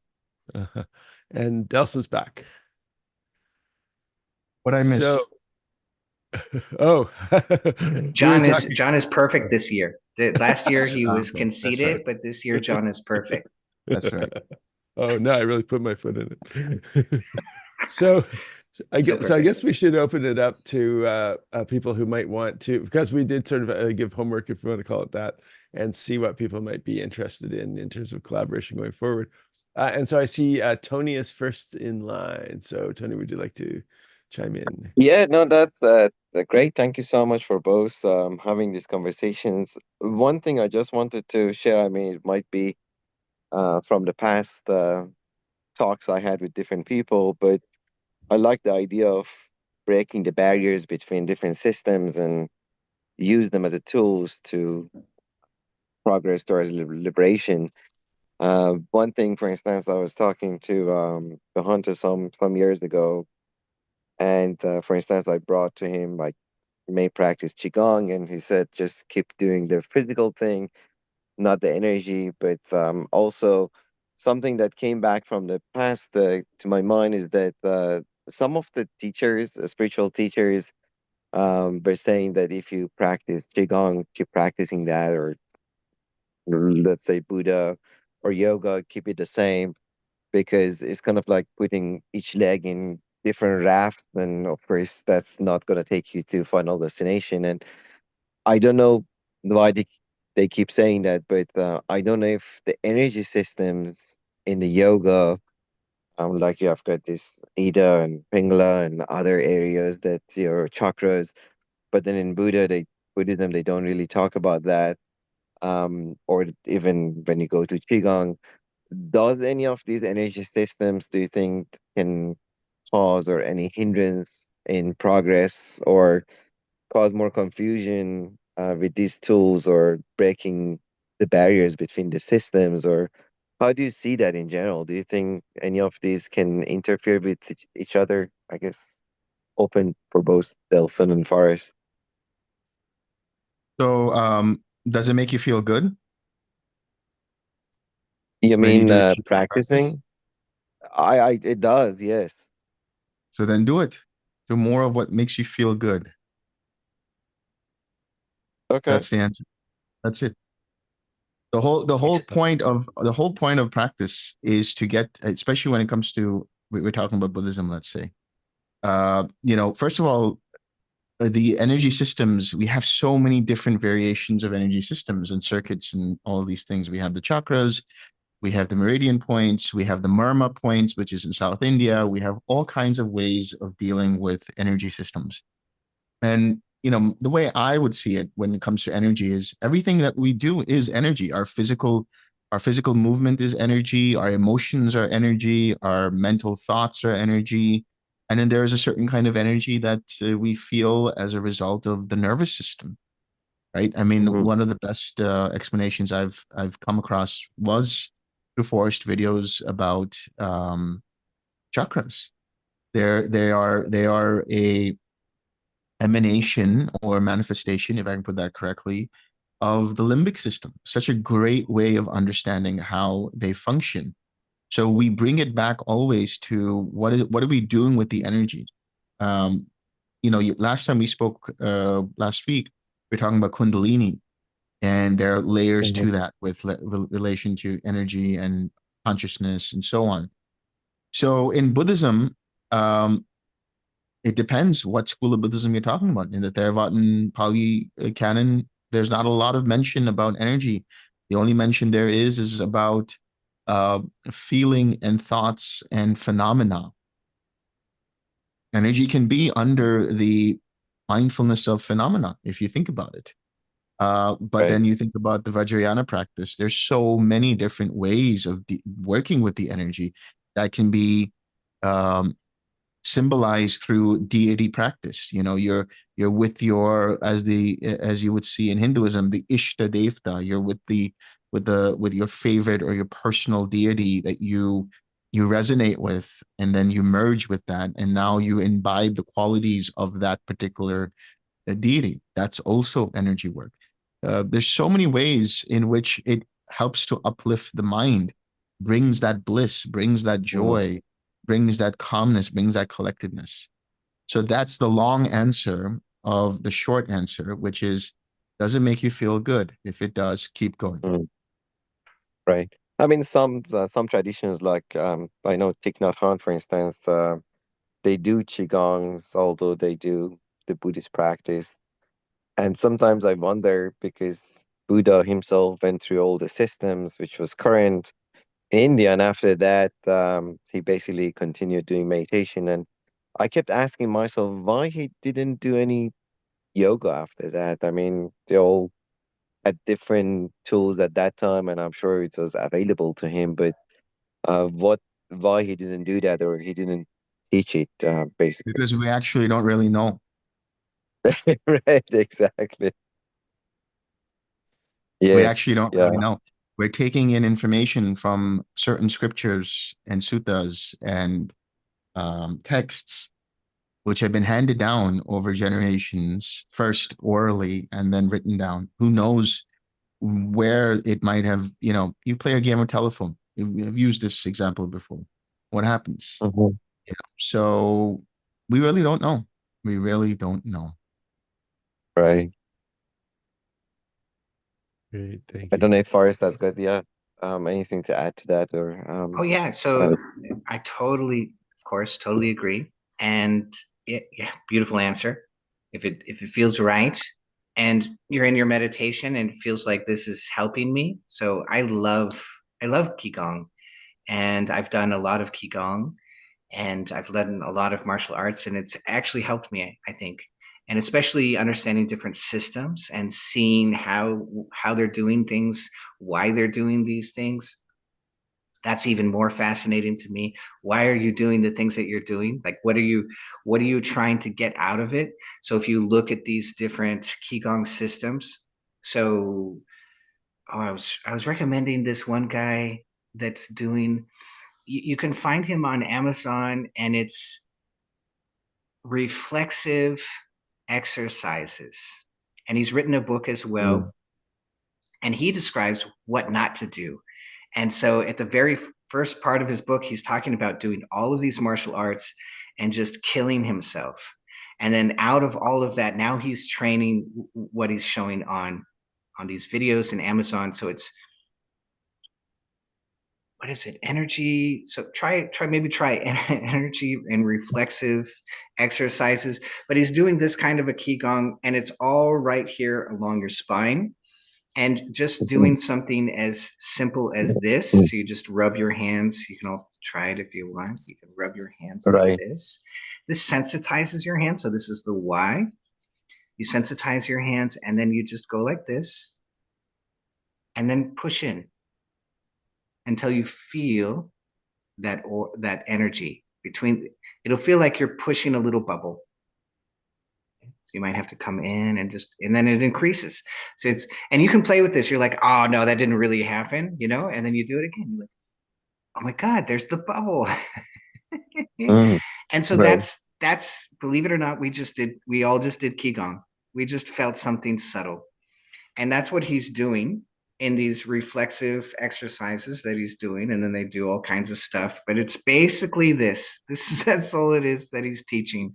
And he's teaching it here. And you can do it here. So now you've done this, and then put your hand out here. So sensitize your skin, and then put your hand out here, and then push it until you feel the heart. Oh, there we go. You feel that little bit of resistance, right? Now you just did it. That's Qigong. That's the heart of Qigong, which is to feel that which is subtle. And everything that we're talking about, same thing. We're feeling that which is subtle. And so now you're feeling it through your body. And every time you do an exercise like this is the little cool little science part. You're exercising your caudate nucleus. When you do it on the left side, you're exercising the right caudate nucleus. And then when you're doing it on the right side, you're exercising the left caudate nucleus, and they love to communicate. And the more you do this, the more sensitive you become. And so when you're doing something like Om Japa in the chakras, or Navi, like Delson was talking about, now you're putting your mind into the chakra, you're feeling what that feels like.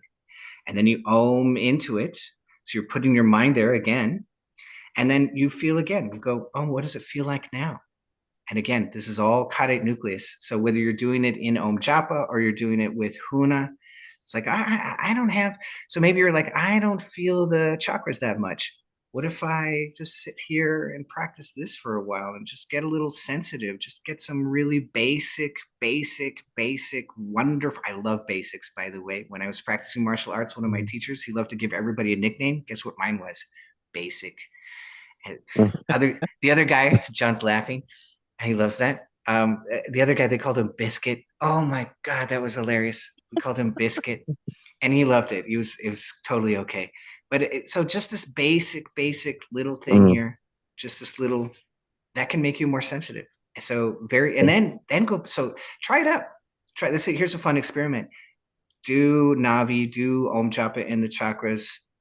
See what that's like. Just do a little 2 minutes, right? Then come back, do this one. Do this for 2 minutes. Then go back to Om Japa or Navi again. How much more powerful is it? That's really cool. So yeah, absolutely. But then if you're going to do something, so again, following the rule that Delson gave, if it doesn't feel right, then don't do it.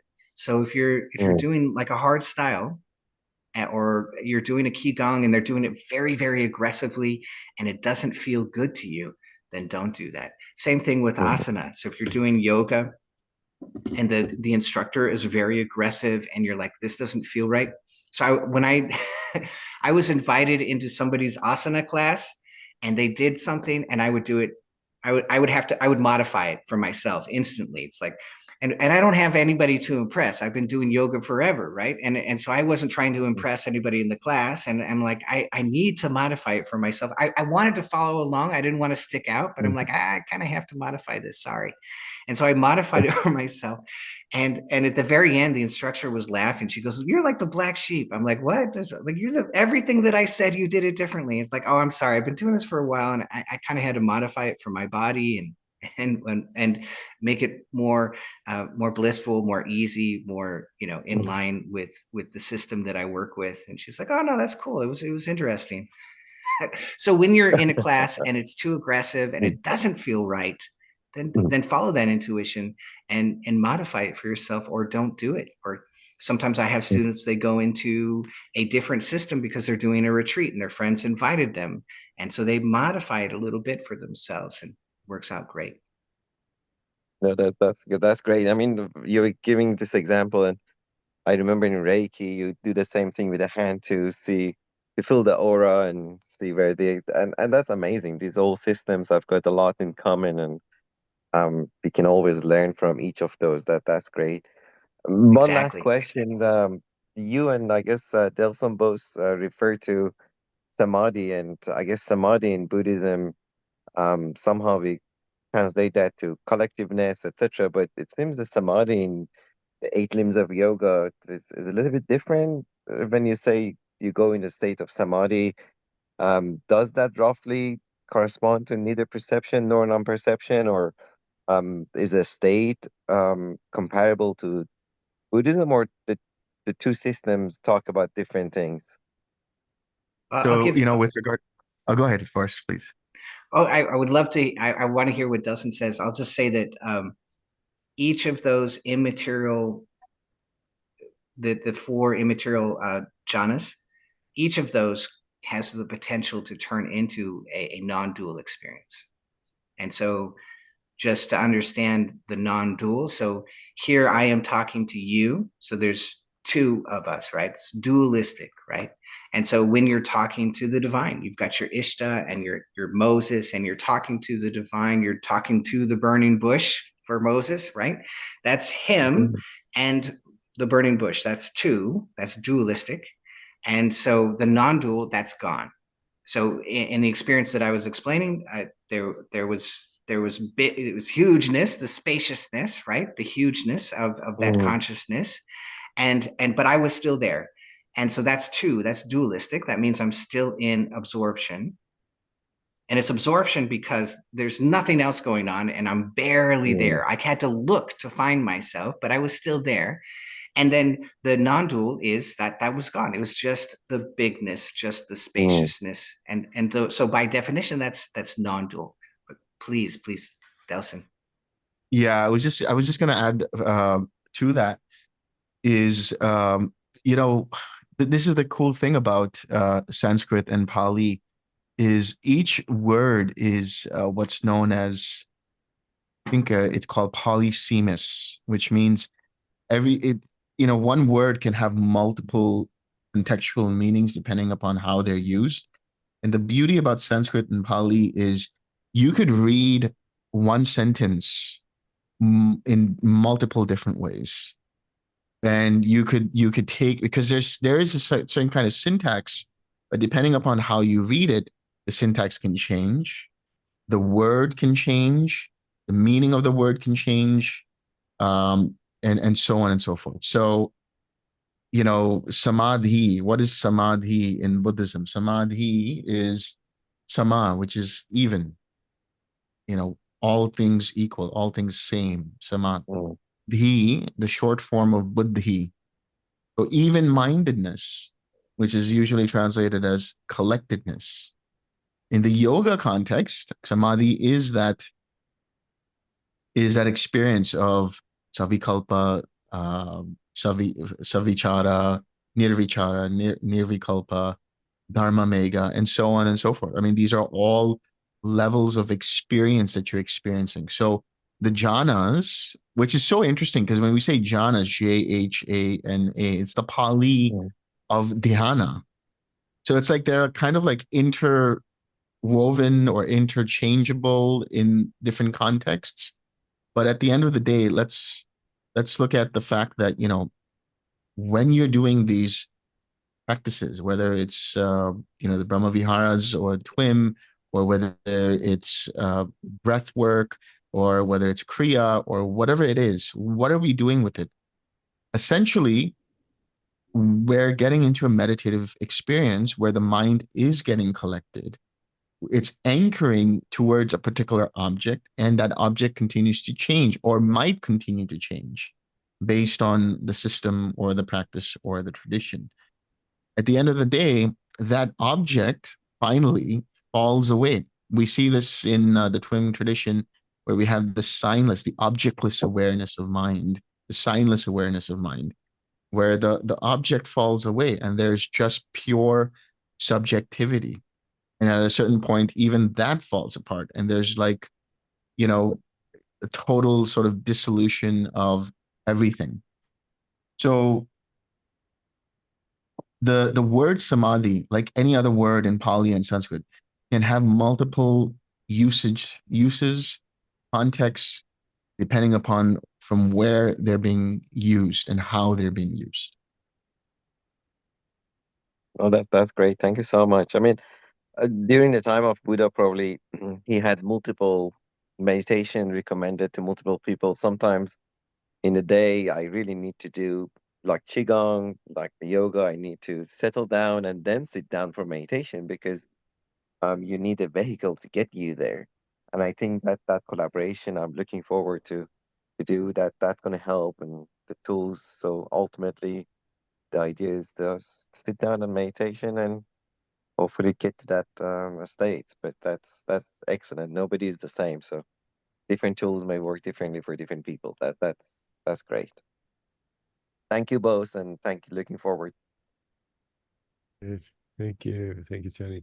And on to Shadi, you have a question. Hi there. Thank you so much for this collaboration that the two of you have done on these talks. I have a bit of trauma from my Vajrayana practices, and having the two of you give perspectives on things has been incredibly healing. And I thank you for that.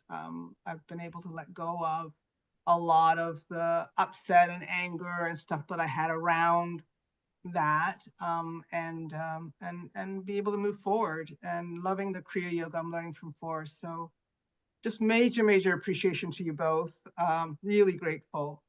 I also have just one thought on retreats and things like that. So would love to see you guys continue to collaborate in whatever ways you want. I'm sure it'll be awesome. I would ask, if you're going to do in-person retreats, could you please do at least one outside of the US for those of us who either don't want to travel to the US or can't travel to the US. So somewhere else in the world, please, would be greatly appreciated, or online, whatever can allow people who are not Americans to participate. And then my question is, could you both speak to the practice of Guru Yoga, both as teachers, and any advices you have for students who are practicing that particular approach? I think this is, I'm going to speak for myself. I don't know if Forrest has experience with this, but I think this is John's territory now. John has a lot of experience with this. And I think that falls outside the parameters of this particular call. But I would just say that, I mean, from my experience with Guru Yoga, it all depends on what is the context of that practice. What preparation have you done to get to that point? I mean, it's seen as the fourth of the foundation practices, among other things, in the Tibetan system, and and that's a very personal thing. If you're in a relationship with a teacher, that would often be, I mean, although there are classical standard Guru Yoga practices that are laid down in the Nindra or the foundation practices, generally it's a negotiation between oneself and the teacher to see what specifically would you be doing in that context. But again, these are Vajrayana practices, and they're very tailored to the relationship between the teacher and the student in each case. So I'm just going to hand it back to you, Shadi, and ask you, is there anything more specific you'd like to ask about it? I'm not asking about the practice, like how to do the practice. That's not what I'm asking about. I'm asking Delson and Forrest. I thank you for your comments, John. I'm asking Delson and Forrest to comment on it, comment on the practice of Guru Yoga. We're talking about a collaboration between two teachers. And I think that this particular practice, you each refer to your gurus, all of that. I just think it's a practice that it would be really nice to know what you personally think of it. I'm not asking for a teaching of it. Well, I'll make a little comment that so the guru system in yoga is a wonderful, so you don't, you grow up, you have parents, right? You don't know anything. And your parent is there to tell you, go do this, right? And you come back, you're like, what this is what I did, and this is what happened, right? And you're learning, right?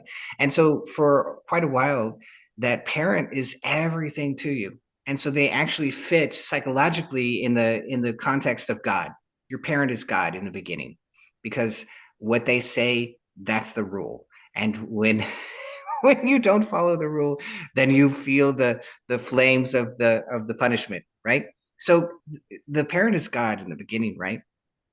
Because you don't have any experience in this world, so you really need that. And then you, over time, you that parent becomes the voice of reason, we hope, inside of you, right? We hope we have a great parent, and they become the voice of reason when we're going forth in our life, and we're like, well, my parent this is why they said that. I'm thinking, I have to share, I'm thinking of a meme. So I saw this meme, and it shows a bidet, and this bidet is on the edge of the ocean, and it's old, and it's fallen apart, and now the water is coming in, and it's shooting up through the bidet from the ocean. And above it goes, my mama always told me there'd be bidets like this. Totally off the wall, but hilarious. But anyway, so those parents, they become, we hope we have good parents, and they become the voice of reason. And then we move forward in our lives, and it's a little bit of a guiding factor in our lives, right? And that's kind of what the guru is offering to you when you don't have a concept. So a lot of what we're trying to accomplish in meditation, we're trying to get into these really subtle states where you begin to perceive a little bit of those immaterial jhanas.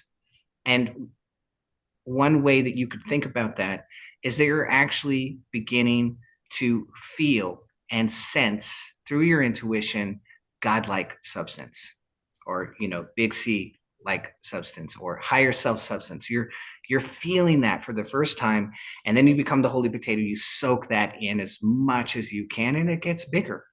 Your next experience of that is bigger. So it gets bigger and bigger and bigger. But you had to hold on to the hem in order to do that.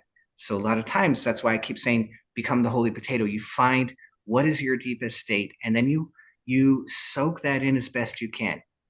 And it used to be the instruction that I would always hear was concentrate on that.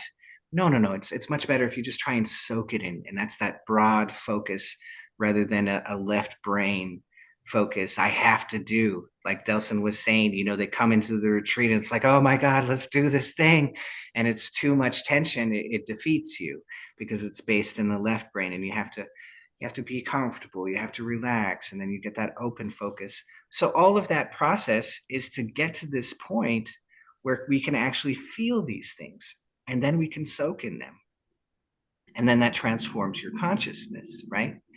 And the guru system, the way that it's expressed traditionally is that kind of a handhold. It's like, I don't know what this is, so I'll just hold on to my guru. And so a little bit, the guru is becoming your ishta, and you're following that chain of the gurus up into heaven, because you have no concept, right? So the parent becomes the voice of reason, and you follow that, you follow those gurus up into heaven. And that's kind of a wonderful way to, so in my lineage, I have Ashokji, and then I have Dubeji, and then I follow that up. It becomes Nitai, and then it becomes Panchananji, and then it goes all the way up to Babaji. I'm sorry, Lahiri Baba, and then Babaji. And so I'm following that chain all the way up. And as I get to Babaji, it becomes quite high, becomes quite big and expansive. And so I'm following the chain because I don't know the way, right? I don't know the godlike substance yet, right? So I'm following that chain in the beginning to get a taste of that. And that's why you'll hear yogis talk about, well, the guru is everything.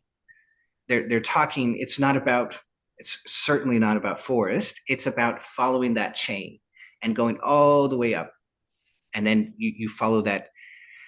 And so a thing I like to say a lot is we're following in the footsteps of these great ones. Like, there was somebody that went up Mount Olympus before us, and they left a line, and we're just following that line, right? That I'm following where these great ones went before me. I'm following that, and it makes the way so much easier. So maybe that's helpful. Delson, your thoughts? Yeah, so I mean, can you just give me more clarity when you mean that by Guru Yoga? Because I'm thinking of it from the perspective of the Tibetan practice, but maybe it's a different context you're using. And that's my background. And that's my Mhm. background is Vajrayana, Tibetan practice, Guru Yoga in the sense of reverence and obedience to a particular teacher, a group of teachers. And I've just, frankly, I've seen it go wrong in so many ways, in so many places, that, I'm obviously a little bit, because of that, a little bit leery of that practice. I'm a little bit, cautious when I start hearing people talk about gurus this and gurus that. And so I was interested, as a person who is, studying with the two of you, about what your thoughts are about Guru Yoga. And Forrest, thank you for sharing yours. And I just love to hear yours, Delson. And I'm not doing it as a test or No. some kind of like, okay, if he doesn't answer right, I'm out of here. It's not that. It's just like, I'd like to know your perspective on it so that Yeah. I can understand that teacher-student relationship as I move forward in learning from you. Yeah, I'll tell you from my own personal experience as a student and as a teacher, let's say. One, as a student, the teachers that I've been with, my very first guru, let's say, I mean, I still consider him a guru. He's the most, in my experience, the most humble, the most sort of like docile, soft spoken, very, very, just open-minded. And so my experience with like that guru tradition has been somebody who's supportive, somebody who's more like an older sibling than like, do as I say and that kind of stuff. And I've had the good fortune to have teachers like that. There have been a couple of teachers in my experience where they didn't really, you know, they expected certain level of obedience, or they expected a certain level of respect and things like that. And for me as a teacher, I've gone through a whole process of evolution in the last 2 or 3 years. And it's been it's been quite public because I realize that I'm on YouTube all the time, and people always have opinions about what I have to say one way or the other, and you can't satisfy everyone. But what I'll say is, um, the process of teaching has really been a great learning experience for me as well, because I've experienced that pride, I've experienced that conceit of being a teacher, and I've experienced the fall, I've experienced the mistakes, I've experienced the tragedies of taking it very seriously and all of these things. And And now moving forward, I mean, in my most recent interview that I did with, of all places, Guru Viking, which is, you know, an interesting channel, Guru Viking. I talked about this and I said, look, you don't want to see me, you don't have to, and I don't expect anyone to see me as some kind of a teacher, but more as what I call a fellow spiritual explorer. We're all walking on this path, and some of us have walked a little more than the others, so we can kind of say, hey, look at that terrain there, and be careful of that space there because you might slip. So, you know, in that regard, you can look at me that way. um, and by no means do I claim to be infallible. um, you know, I have a personality, I'm human, I make mistakes, I have my own cleaning up to do. I have my own things that I have to deal with. So the whole the whole purpose of a guru, it's such an interesting word also, guru. It literally means heavy in Sanskrit. It's someone who's like heavy with knowledge, heavy with wisdom. But I think there's another way of looking at it. A guru is heavy because their burden is heavy. The burden of being a teacher, the burden of a guru, where you have to bear the responsibility of taking care of people who look to you for guidance and who look to you for upholding a certain standard. That's a very, very big responsibility, very big responsibility. And I think with my experiences, and I've always said this more recently, which is, and you know, I have now my partner to humble me. So she always says, you know, you're just a baby. You're just a baby. Like you've just started last. You're only 3 years old in this teaching gig. So you know, who knows where this is going to take you and how far it's going to go and what'll happen. And there's so many other things to do. So you know, when it comes to teaching, I've always said this also, like the teacher, any kind of teacher, especially in the spiritual world, if they are a an effective teacher, then they become a conduit for that larger sort of experience. And an effective teacher speaks from that experience, you know, and that's why I had been given a title, which is Dharmacharya, which is one who walks the path, one who walks the path of the Dharma. And it's just a title. It's something that was given to me, and it's not something that I want to claim as everybody should call me that. But it's basically that's what it is. Like when you have that experience and you're speaking from that experience with some level of lucidity and the ability to maybe help another person give that experience, then in a very traditional sense, you are a guru, you are a teacher, you are a conduit for the tradition that you might uphold or represent. But having said all that, I think we live in a world that is very, very different now. We're so interconnected. Back back in whenever it was, there was a mystique of the guru. There was a sort of like, oh, like this veneer of like, oh, there's something holy about this person, you know? And what happens is, and I've been at fault with this as well, with my mentors and teachers, we project expectations of how they should be and how they should behave.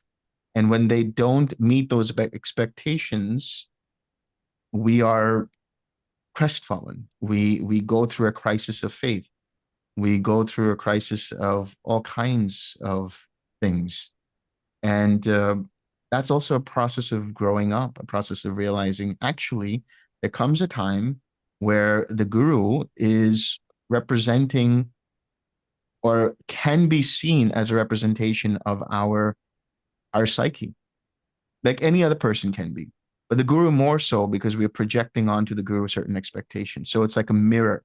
And I've said that in one of my interviews as well. You can see me as a mirror. I'm holding a mirror, not intentionally, but just by the mere the fact is that as a teacher, I'm reflecting onto students, not intentionally, what they want to see.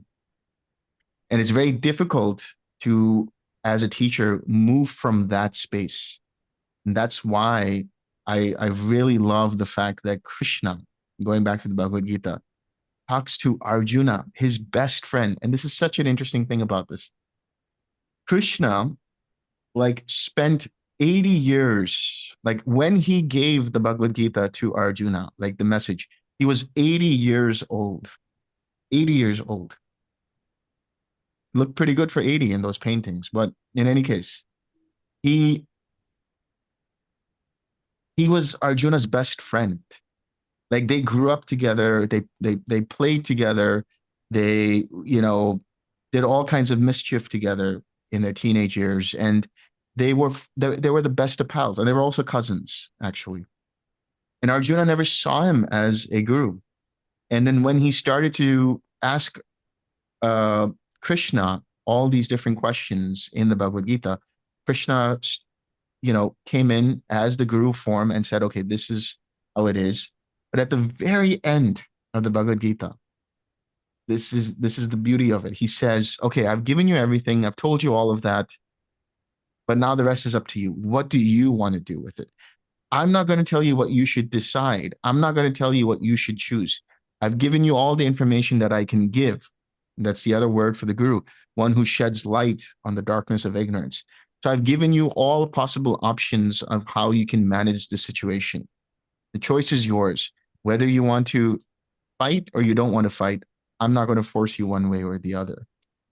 And then beyond that, the beauty of Krishna is that he said, don't look at me as a teacher. Arjuna, I've always been your best friend. I want you to see me as a friend. And that's what I resonate with more than anything else. Even with my so-called students that come to me, you know, there is this expectation from them to me, for me to uphold a certain kind of teacher role. But they're kind of surprised when they interact with me, because they're like, this guy, you know, he's just like one of us. Like, he jokes around, he sends memes, sometimes create memes of his own. You know, you should check out some of the memes, Forrest. I'll send you them at some point. But Please. he's just a very normal guy who has his own things. And I think that should be the way it should be. That is one of the more effective ways of the relationship moving forward for somebody learning from someone else. Because that's just what it is. It's an exchange of information. It's an imparting of information, of wisdom, of knowledge. But it's not a do what I've told you. It's more like, here's what I have, and now you can decide what you want to do with it. Okay, well, thank you both very, very much. I'd actually just like to add something there, because of my own personal experience of decades of working in the Tibetan system, with guru devotion being the key part of that, and sort of coming away with trauma of my own, and having seen it go wrong, like you're mentioning, Shadi, in many different ways, in many different systems, with many different teachers. And so what was really quite humorous was when Delson came here about a year ago, and I had gone through a period of a number of years of just not taking any teachers at all, and just using my own practice as my guide. And here I was now finding myself in the position of serving a teacher who was coming to Japan, and organizing a retreat, and sort of also setting the tone for how to take care of a teacher based on my own experience and so on. And it was really quite humorous, because I was saying to Delson, now you're going to see me tripping over myself, because I'm sort of like having to process the previous trauma while I try to work with you, who has played no part in that trauma at all. And Delson was very gracious and was just saying, John, you know, whatever you need, just do, you know, however you want to play this, it's up to you. And then after a couple of weeks of playing, you know, him being the guru and me being the student, and, you know, trying to do the full service thing and standing up and doing all these things, I kind of said, okay, I guess I'm kind of done now. I think I processed it. And Dawson was like, great. Okay. So we could just be friends. And so this has been a wonderful, wonderful experience for me. And I see in the interaction between Delson and Forrest also, that same kind of camaraderie and kind of informal friendliness, which doesn't show any sign of disrespect. It's absolutely a deeper kind of respect, I think, more adult kind of respect. And so I really, yeah, the fact that I'm here right now is all because I love the way that Delson and Forrest approach the whole teacher-student relationship. So I just wanted to share that. Thank you so much, John. That's wonderful to hear that story, and itself creates a path forward from the trauma to a relationship with a teacher. It's called kalamitri, the spiritual friend. So thank you very much for that. Appreciate it. Thank you. Great. Okay, so we are past the 2-hour mark, and I'm just scanning the chat. Anyone else have something they want to share as we Oh, move? I want to mention, by the way, because Shadi had mentioned doing a retreat outside of the US. This is supposed to be more of a discussion between me and John and Forrest to discuss later on. But since you mentioned it, I might as well talk about it. I have a friend on Instagram who had once invited me to do a retreat in the UK, and this was in September of 2020. 3, I believe. Yeah, September 2023. And she recently saw my more recent Guru Viking interview where I talk about my experiences in Kriya Yoga. And she was actually quite open to hosting us for a Kriya Yoga event, a Kriya Yoga retreat. So let's see, it's in the works. We'll see how it goes. But that's an option, in the UK.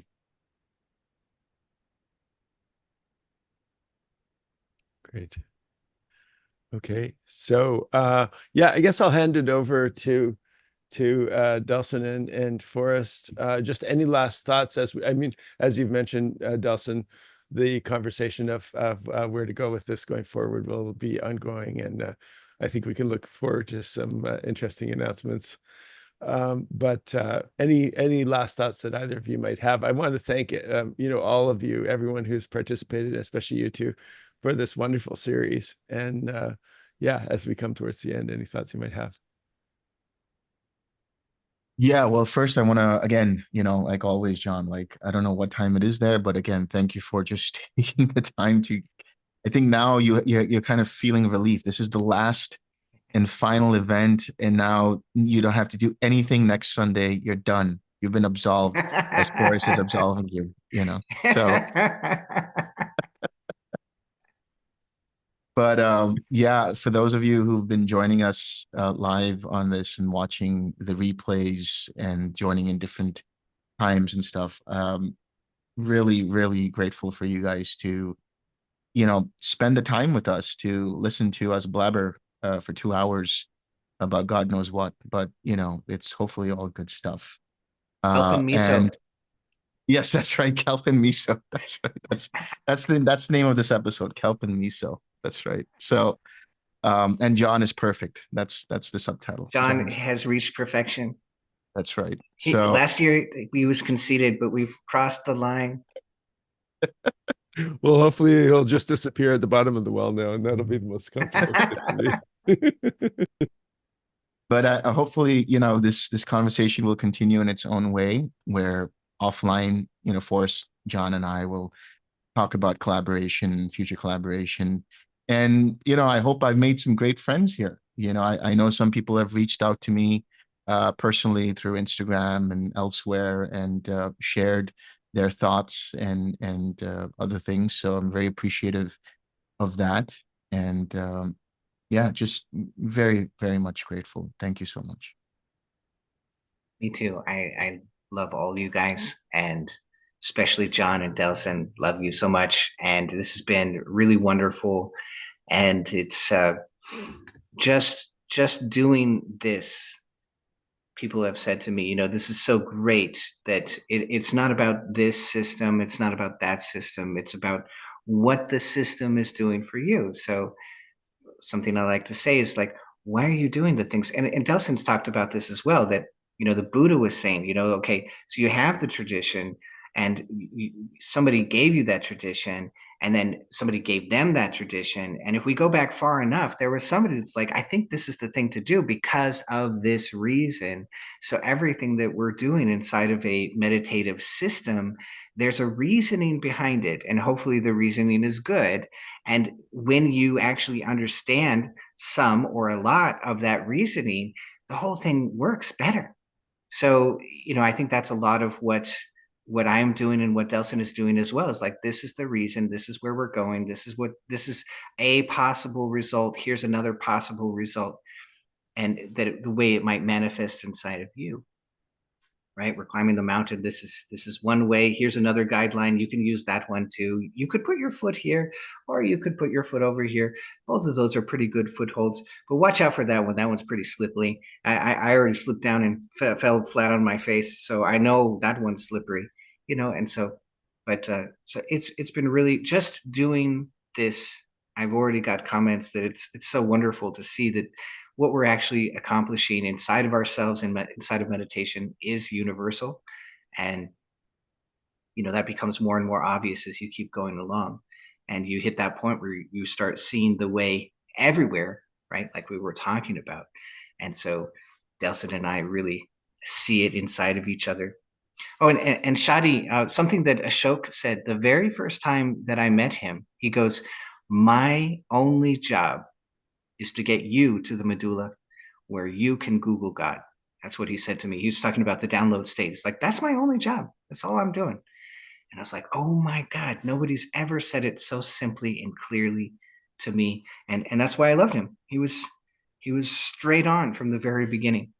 And he didn't put on an air. He didn't ask me to touch his feet or anything. I did touch his feet many times, but he never asked me to. It was never he was always just himself. He was an engineer. He saw it from an engineer. He sat down and he explained orthogonality to me, which is a mathematical word. And it basically, and he couldn't even put it into words. And I had to go home and look it up. I kind of got what he was saying. I'm like, oh, okay. And then I went home and I made sure that I actually understood it. It just means that there's a stretch, and I've run this road from California into Arizona, that main highway from Los Angeles into Arizona, and you're on that road and it's so straight and so long. It's like, am I ever going to get off this thing? This is crazy. It just goes on and on and on forever. And then finally you get a cross street. It's like, I haven't seen a cross street for miles. Like, how many miles have I been and I haven't seen a cross? It's just one straight shot. And that's orthogonality. So you think I'm just doing this, and he was showing that, because he was an engineer. And I'm going off tangent, but it's kind of an interesting story that he was an engineer, and then he found Kriya Yoga through his uncle. And so he was talking about, you're going along and you think this is what life is, and it's not necessarily true, because you have not hit that cross street yet of a different experience. And so he was going along the engineer path, and then boom, he hit Kriya Yoga. It's like, I had no idea there was this kind of a thing.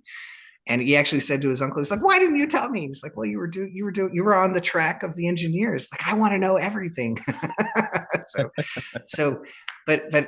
Yeah, I think already we've accomplished quite a lot. And I'm very grateful for that, for myself and for my spiritual family, my students, who I love. And so I love exposing them to you, Delson, and to John, and to this wider community. I love it. So much love and gratitude to all of you. And yeah, thank you for putting up with us blabbering along about kelp and miso, because it's really all about kelp and miso. And John is the great guru, the big Baba, and he's perfect. Right. And so we're all here to worship John. That's why we brought you. And so surprise, it's all about John. And moving forward, we're going to have retreats, and John, we're going to put him in gold.